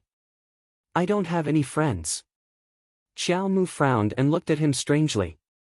Duan Yu immediately exploded. You, what kind of gaze and attitude is that? You! What did you say? What do you mean by no friends? I thought that after going through a life and death situation together, we should be good friends who can go through thick and thin together, right? He was infuriated. How could there be such an evil child in this world? When she didn't speak, she looked obedient and cute. She was soft and cute. The moment she opened her mouth, he wanted to kill her. No friends. The child bluntly retorted him with 3 words, which angered Duan Yu so much that he jumped up and wanted to run out the door. He didn't want to talk to her anymore. This facial paralysis, this ice-cold wooden doll. This little bastard. He was really looking for trouble. That was why he rushed here to be scolded by her. The little fellow pattered over to the seat of honor and jumped up, looking coldly at the youth standing in front of him. The little guy was sitting on the round-backed chair. He was only half the size of the chair. He curled up into a soft ball on the chair with his little arms and legs slightly raised. For a split second, Duan Yu suddenly wanted to laugh. Why did he get angry with a little kid? Duan Yu decisively returned to his seat and looked at the child face to face. Just because we didn't have any friends before doesn't mean we won't have any in the future. From today onward, we are friends. Tomorrow, the Mystic Cultivator Association will send someone to guide the children in the city and open their mystic meridians. Jojo, let's go take a look together.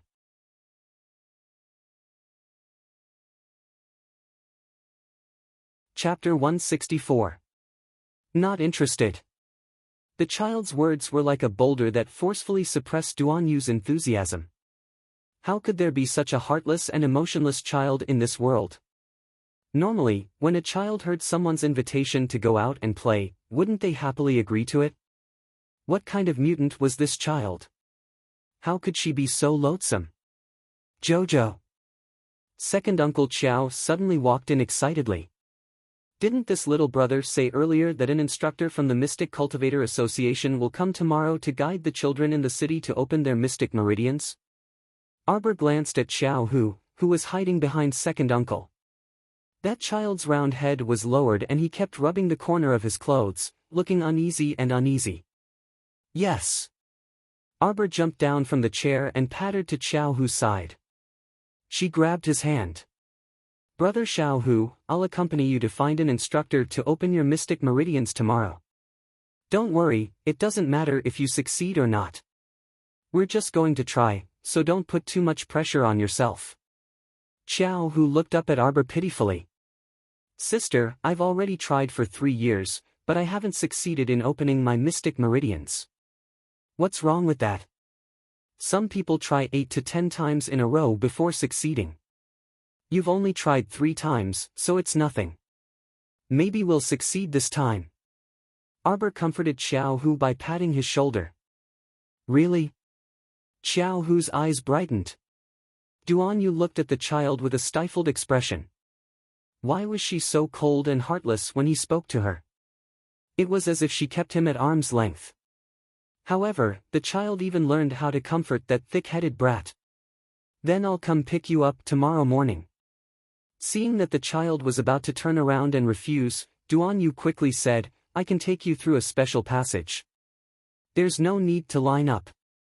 The child ran to his side with small steps, raised his head and waved at him. So cute. She's a baby when she doesn't speak. Duan Yu bent down in surprise, and a strand of hair brushed past his face.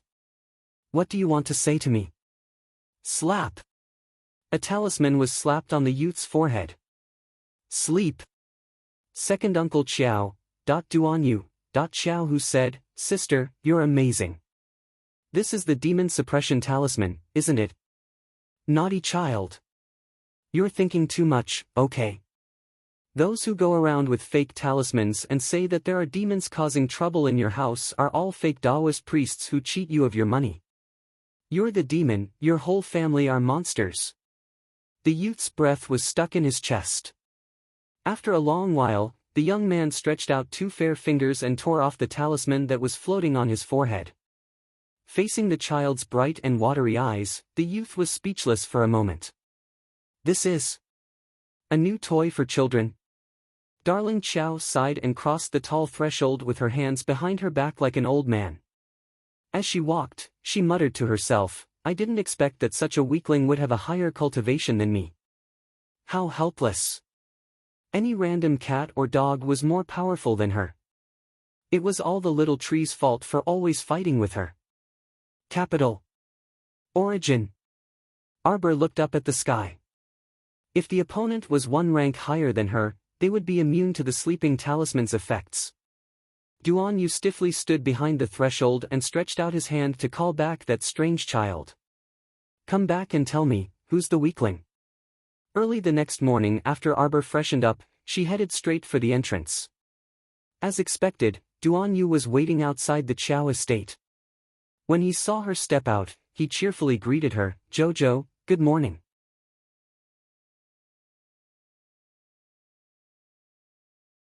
Chapter 165. One does not hit a smiling person, so Xiao Mu expressionlessly nodded her small head at him. Duan Yu's smile was brighter than a flower. Let's go, Jojo.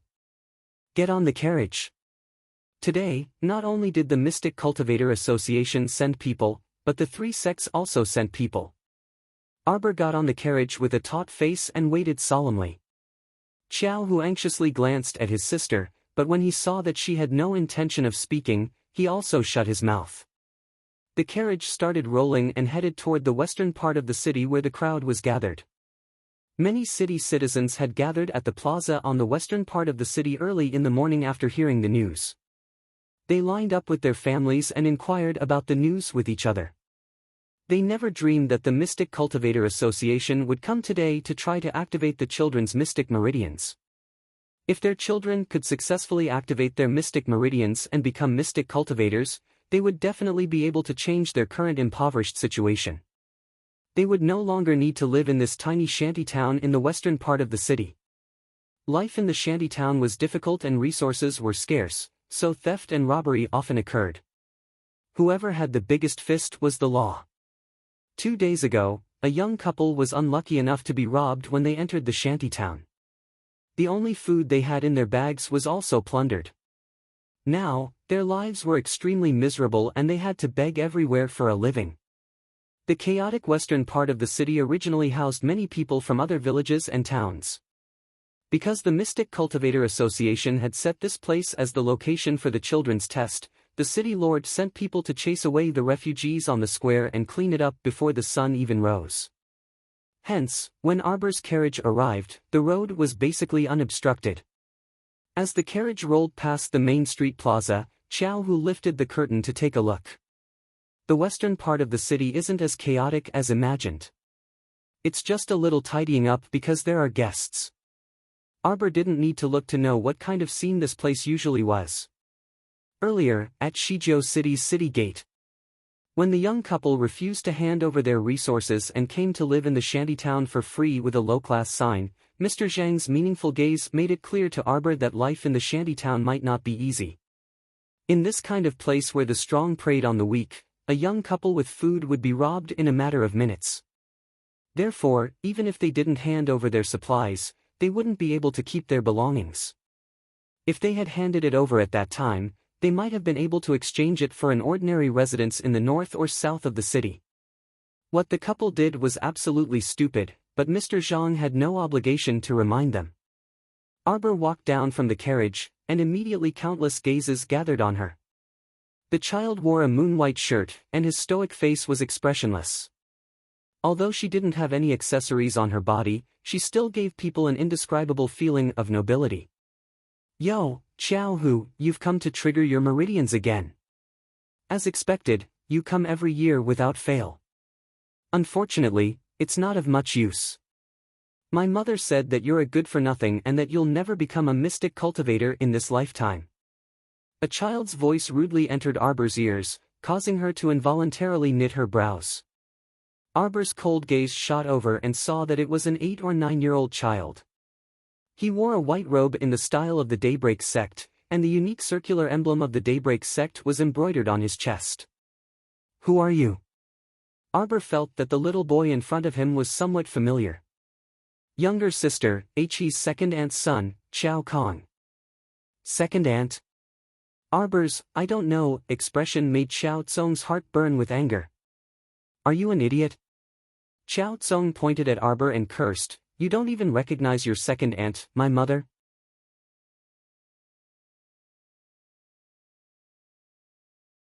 Chapter 166. Arbor's eyes chilled to the extreme. Without another word, she stepped forward and kicked Xiao Tsong in the stomach. Xiao Tsong's eyes widened as he was sent flying by the little girl's kick. He crashed into the back of the crowd, eliciting screams in a small area.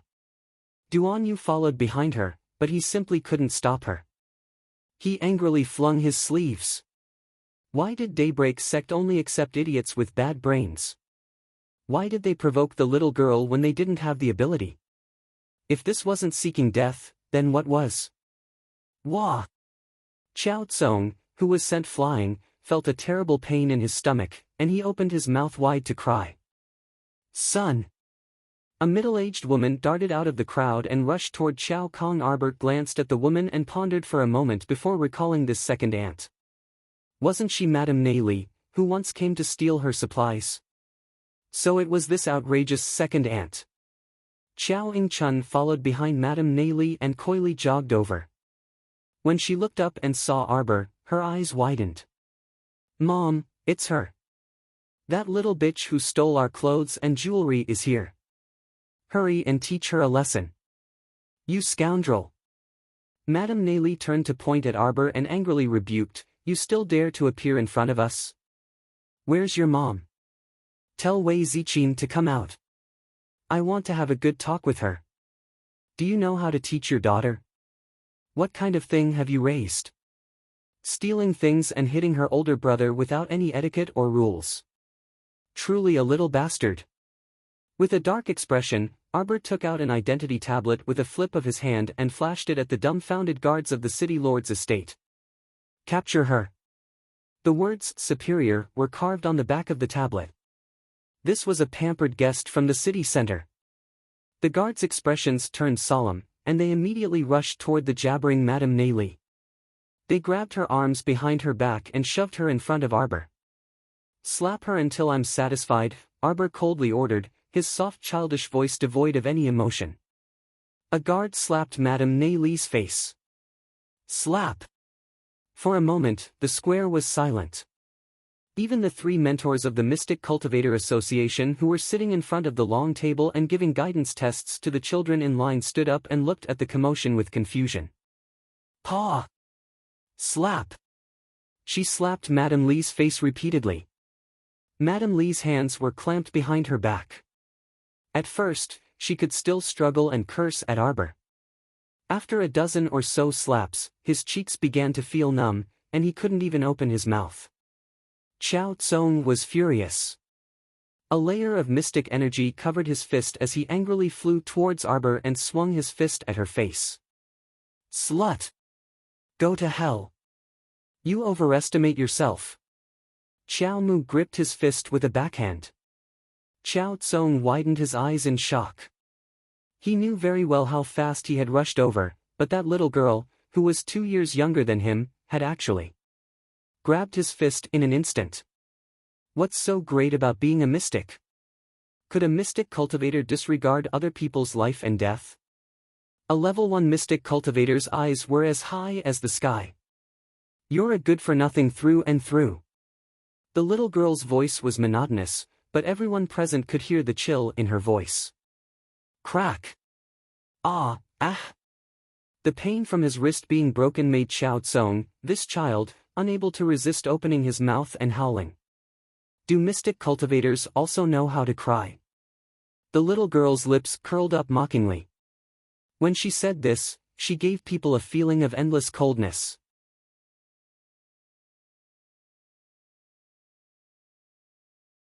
Chapter 167. Then cry even louder. Arbor flung Xiao Tsong away. The latter rolled to Xiao Yingchun's side with a loud crash. It startled Xiao Yingchun so much that she jumped to the side like a grasshopper and let out a piercing shriek. Shut up, Arbor reprimanded rudely. Xiao Yingchuan's eyes widened in horror and she instantly restrained her voice. Her body trembled uncontrollably, and she reflexively covered her mouth. Why did she feel that this child was so scary? Stop, Xiao Mu said faintly and walked to Madame Neili with small steps. Xiao Mu raised her head slightly and looked at her swollen cheeks and mouth with a cold glint in her eyes. Your son wants to kill me. He should be dead already. What do you want to do? Li Madame's mouth hurt, and she couldn't even speak clearly. She felt a chill run down her spine, as if she had fallen into an ice cellar. She suddenly felt a bit of regret. Why did she provoke this child? Back in Kwoto village, she clearly knew that although this child was young, he wasn't to be trifled with. I'll spare his life for father's sake. Arbor coldly glanced at Li Madame. Just this once. I won't. Before he could finish speaking, Xiao Tsong suddenly let out an agitated cry. Master, master, master. Xiao Tsong suddenly pounced on a figure walking quickly toward them and bawled loudly. He pointed at Arbor with resentment and anger. She wants to kill me. This little bitch wants to kill me. Master. Master, save me. Don't panic, disciple. The newcomer was middle-aged and wore Daybreak Sect's uniform. He looked toward Arbor with a shrewd gaze. You're so daring, child. What's your background? Tell me your name. Arbor raised a brow and sneered rudely. I hit the young one, and the old one jumps out to shout. You're really shameless. You little rascal, speaking so rudely.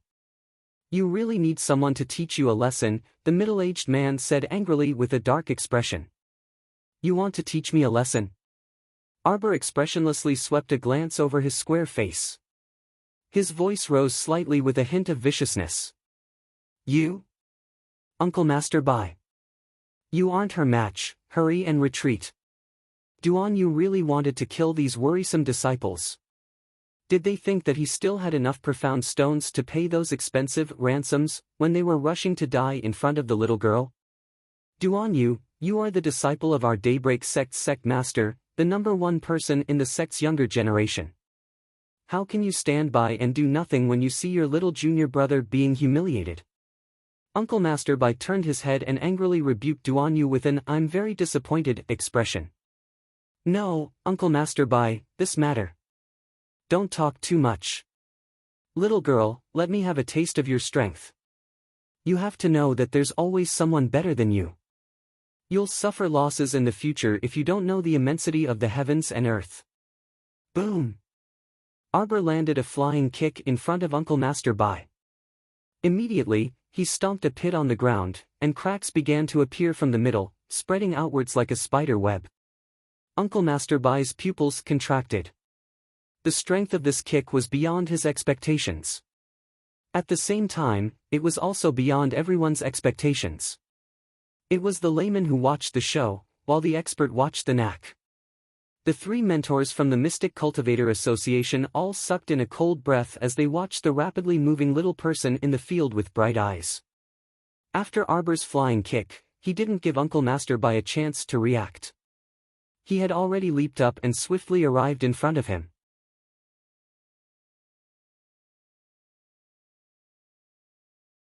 Chapter 168. Uncle Master Bai had yet to recover from his shock. Arbor's fist, which was covered in dense mystic energy, arrived in front of him with a whoosh. Bam! All of a sudden, Uncle Master Bai felt a sharp pain on the left side of his face. He could even hear a cracking sound coming from his cheekbone. Uncle Master Bai was struck by an old fist and was forced to take a few steps back. He bared his teeth and howled in pain. There were many gasps in the square, mixed with a few cries of surprise. Heavens!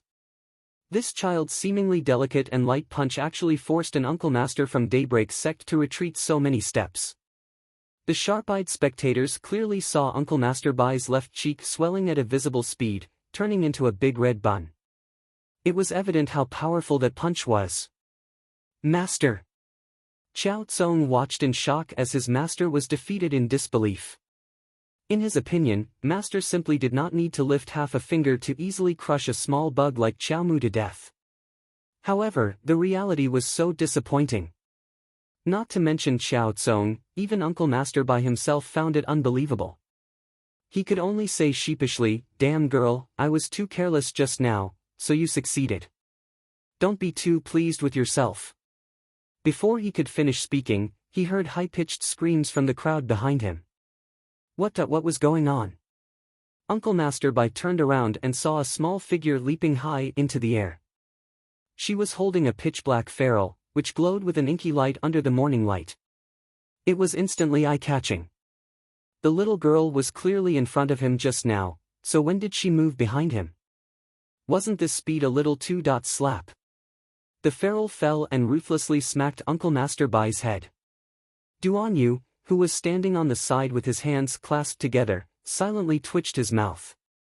Uncle Masterby only felt a line of blood slide down his forehead. He dazedly reached out to touch it and found that it was sticky. Sure enough, blood was gushing out. His expression instantly turned sinister, and he angrily roared at Arbor, "Damn girl, you're courting death." How could he still maintain that old face of his? How could Uncle Masterby embarrass himself in front of so many commoners and people from the Mystic Cultivator Association? Immediately, he pressed his palms together and poured all of his profound energy into his palms. His eyes were filled with anger as he charged towards Arbor. Arbor did not dodge.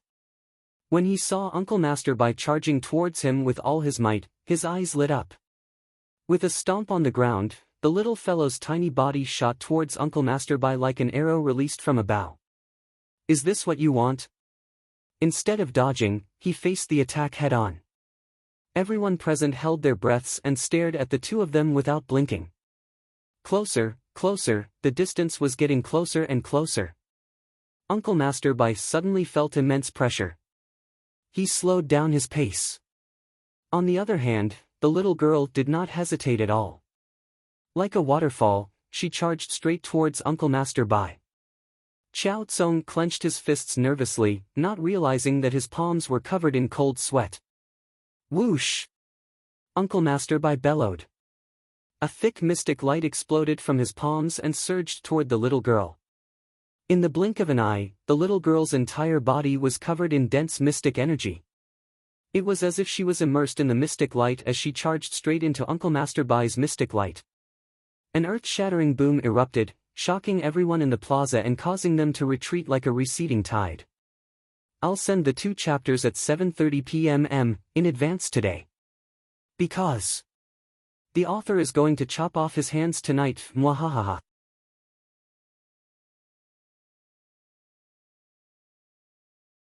Chapter 169. When the two collided, Uncle Masterby felt a weight on his chest. He screamed in panic and was sent flying backward involuntarily. After the mystic light dissipated, the little girl stood there by herself. She apathetically dispersed the mystic energy covering her body and expressionlessly looked at a shallow human-shaped pit not far away. Uncle Masterby was flung half a meter away by the collision of mystic energy. He was flung face down and sprawled in the shallow pit. Uncle Masterby didn't know if it was because he didn't have the face or the strength, but he couldn't sit up for a long time. Just like that, he sprawled on the plaza all by himself. The surrounding crowd of onlookers whispered to each other, causing him to lie in the pit with a flushed face. He had never been so humiliated like today. It was all that damn girl's fault. Ah! Uncle Masterby was so angry that he was about to die. Arbor raised her small hand and looked at the mystic energy covering it. Her mystic energy density was higher than normal people's and would greatly benefit her in battle. If she encountered an opponent of the same cultivation level as her mystic energy should be enough to crush the other party. Today's battle had given her a certain understanding of her own strength. Uncle Masterby was a level 6 mystic cultivator, so it seemed that with the density of her mystic energy, it shouldn't be much of a problem for her to challenge a level 6 mystic cultivator. However, there was still a certain degree of difficulty in killing an opponent of a higher cultivation level in one strike. She needed to rely on other methods. Therefore, Uncle Masterby, who was lying on the ground and pretending to be dead. In reality, his injuries weren't too serious, so why did he have to stay in the pit and not get up? Arbor pursed her lips. She turned around and grabbed Xiao Hu's small hand, walking toward the three mentors of the Mystic Cultivator Association.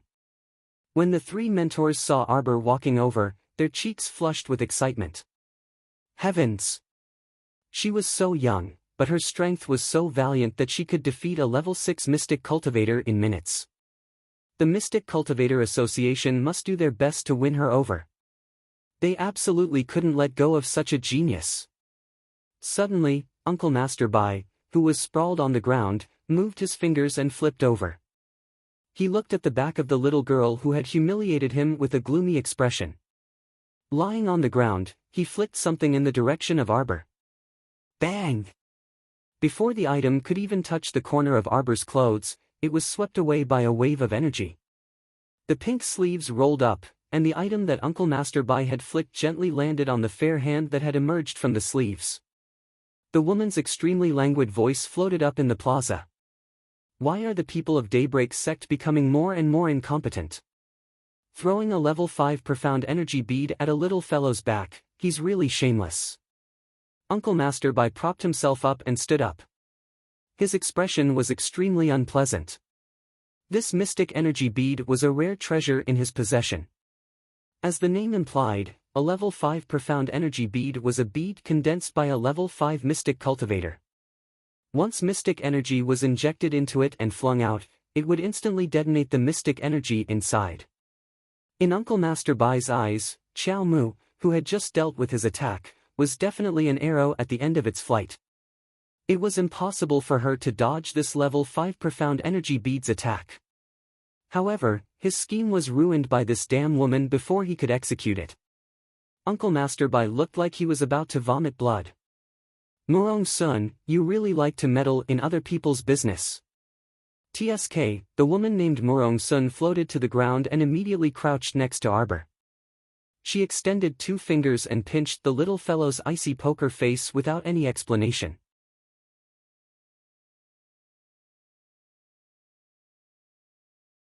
Chapter 170. You're clearly so cute, so why do you have to be a little stoic? Smile. Her small face was so bouncy and comfortable to pinch. Murong Sun blinked at Arbor and suddenly guffawed. She hugged the child tightly and stood up, her fingers pinching and pinching the child's face non-stop. Until... slap! A crisp sound rang out. The child unceremoniously slapped away her claws. She expressionlessly glanced at her before her gaze landed on Murong Sun. Murong Sun was an extremely beautiful woman. Her facial features were quite gorgeous, and even though she wore light makeup, it still gave people a feeling of heavy ink and color. Also, cough cough. Arbor extended his small paws and pushed her body away in disdain.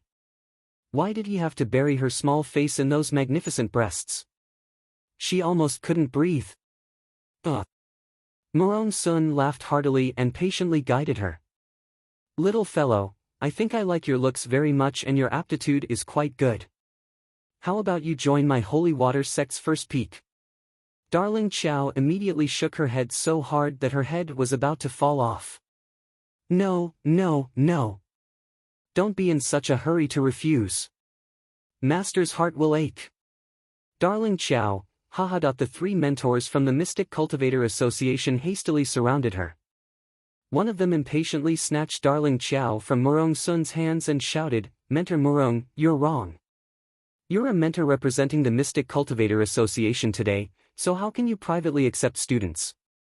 If you want to accept students, you have to accept them for our association. Murong Sun raised her fist and sent that mentor who spoke rudely flying. They watched as that pitiful mentor was sent flying into the sky in an arc by Mentor Murong, whose violence was off the charts. The other 2 mentors, Arbor, Darling, don't be scared. Murong Sun cheerfully patted the child's head. With Master here, those strange uncles can't get close to you. Be good. Master will protect you. Be good my ass. Arbor bared his small, sharp teeth. He really wanted to bite her face. What kind of person was this? Why did she suddenly jump out and claim to be her master without any explanation? That how could she give people room to refuse? Wait a minute. She was here today. For her proper business. My brother is coming to test. Oh my God, can you let me finish my sentence? Darling Qiao, who suddenly felt that Murong Sun was hugging her and turning her around, didn't feel too good. Here, this level 5 mystic energy bead. Murong Sun stuffed an object the size of a jade bead into the child's hand. I'll give it to you to play with. Arbor narrowed his eyes and sent a trace of Xian energy into it. He flicked the Xian energy bead from his fingertips and sent it flying towards the dumbfounded Uncle Master Bai. Everyone, get out of the way. Duan Yu's folding fan fell to the ground with a clatter, and he only cared about dodging to the side with a shriek. Everyone retreated in all directions like the tide, leaving an empty space in the middle.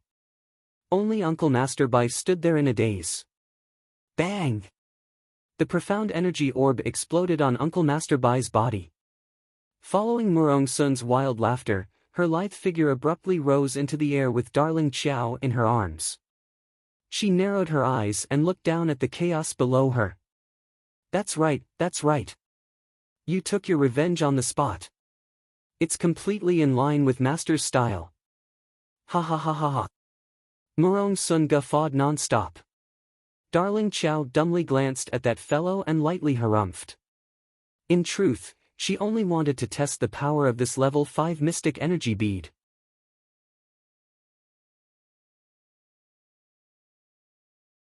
Chapter 171. This way, the effect looked pretty good. There was only a shallow human-shaped pit on the ground, but it was destroyed by the level 5 mystic energy bead's destructive explosion. Uncle Master Bai's entire body sank into the human-shaped pit, and even the hem of his clothes could not be seen. Qiao Mu patted Murong Sun, who refused to let go of her, and strongly requested to get down. Murong Sun pursed her lips and reluctantly let go of Qiao Mu. Qiao Mu immediately trotted to the side of the human-shaped pit and poked her head to take a look. Uncle Master Bai was struggling out of the pit with all his might, and his nose was covered in dust, causing him to cough violently. Qiao Mu made a prompt decision and pulled out a repetition talisman from her sleeve. She flicked it at Uncle Master Bai, and it abruptly split open. The repetition talisman was an interesting talisman. It was not set so strictly to be immune to opponents one level higher than the user. Unless the opponent was much, much stronger than the user. However, an unlucky person like Uncle Master Bai, whose cultivation was about the same as hers, could still be hit by it. Qiao Mu crouched beside the pit and watched Uncle Master Bai struggle to get up from the pit. He repeated the action of struggling to lift his head and spit out dust. Blah! Uncle Master Bai raised his afro head, and his face was smeared with soot. Blah! Why did he spit again? Blah!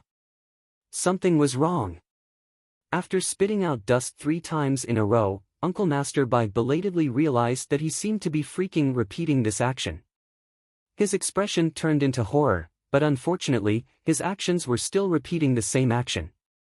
Ah, how could this repetition setting be so perfect? She might not have caught Uncle Master Bai's action if she was a second slower or a second faster. Uncle Master Bai, what are you doing? Hurry up and crawl out. How could the Daybreak sect disciples know that Uncle Master Bai had already been hit? They all surrounded the pit and watched in astonishment as their Uncle Master Bai struggled in the pit. What the heck? Although this pit was not shallow, it should not be enough to trap Uncle Master Bai inside. Uncle Master Bai raised his afro head, tears about to fall from his eyes. Did he not want to crawl out of the pit? He was powerless. These damn brats. Hurry up and dig him out of the pit. Ow, ow, ow. Uncle Master Bai's hair, which had been perfectly fine, was now hanging limply on his head. His image had never been as ugly as it was today. The little fellow joined in the fun and watched for a while. Then, he got up and walked out with a serious face. He didn't show any emotions. Compared to the twisted expressions on everyone's faces, the little girl's face was too calm. Duan Yu stole glances at the little fellow from time to time. Our dear Xiao Mu bounced to Xiao Hu's side and pulled his hand, walking to Murong Sun. Guide me. Little girl, do you want to join our Mystic Cultivator Association? The benefits are good, the treatment is good, and you can get a basic survival package every month. Whoosh! That member of the Mystic Cultivator Association who was licking his lips to seduce the girl had just finished speaking when Murong Sun flung him away, perfectly drawing a parabola in the air. Little fellow, don't listen to his nonsense. The treatment he received was simply not enough. Our Holy Water Sect's first peak will always welcome you with open doors. Guide big brother. Did you guys get the wrong person? I'm only a chaperone today. Okay. The last mentor from the Mystic Cultivator Association nodded vigorously. I'll take your brother's place. Bang! The bandit Murong Sun slashed the back of his neck, and that pitiful mentor collapsed with 2 streams of hot tears streaming down his face. President, this subordinate can't help you anymore. I'll do it. Murong Sun cheerfully reached out to take Xiao Hu.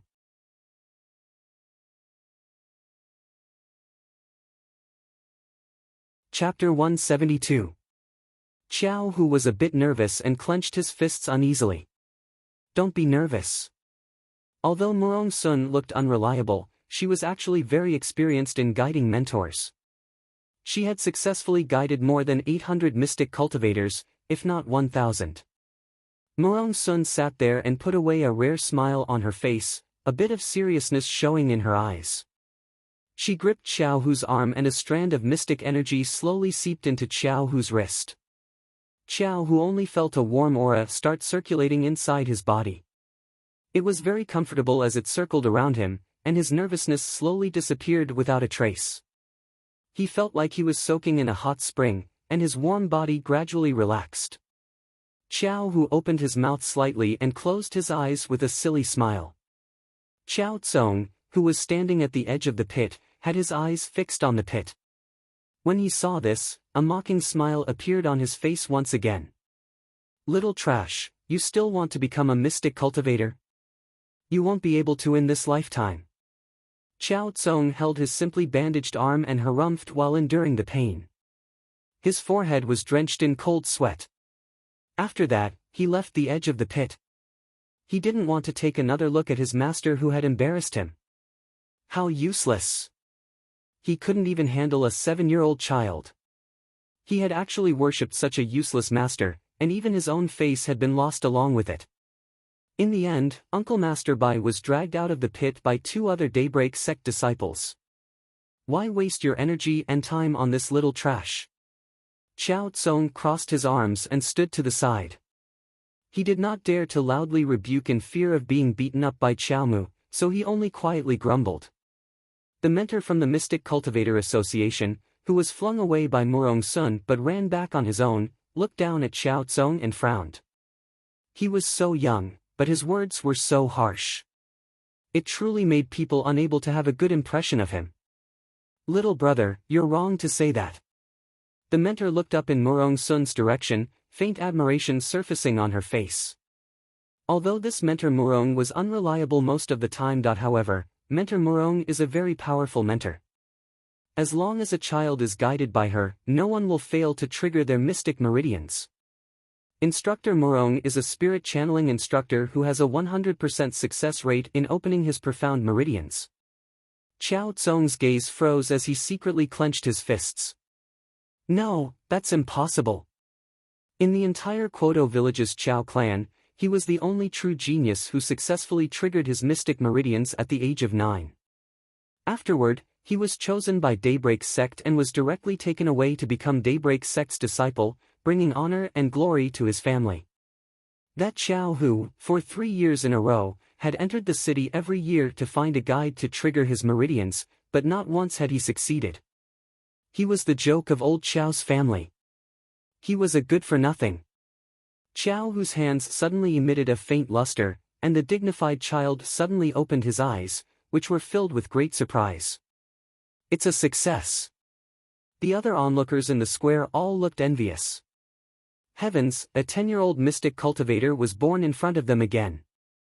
I really want my children to do the same. The parents in the square all lowered their heads and looked at their children with hope. After 3 years of failure, the 10-year-old Xiao Hu finally succeeded in triggering his mystic meridians and officially stepped onto the path of a mystic cultivator. Thank you, Mentor Murong.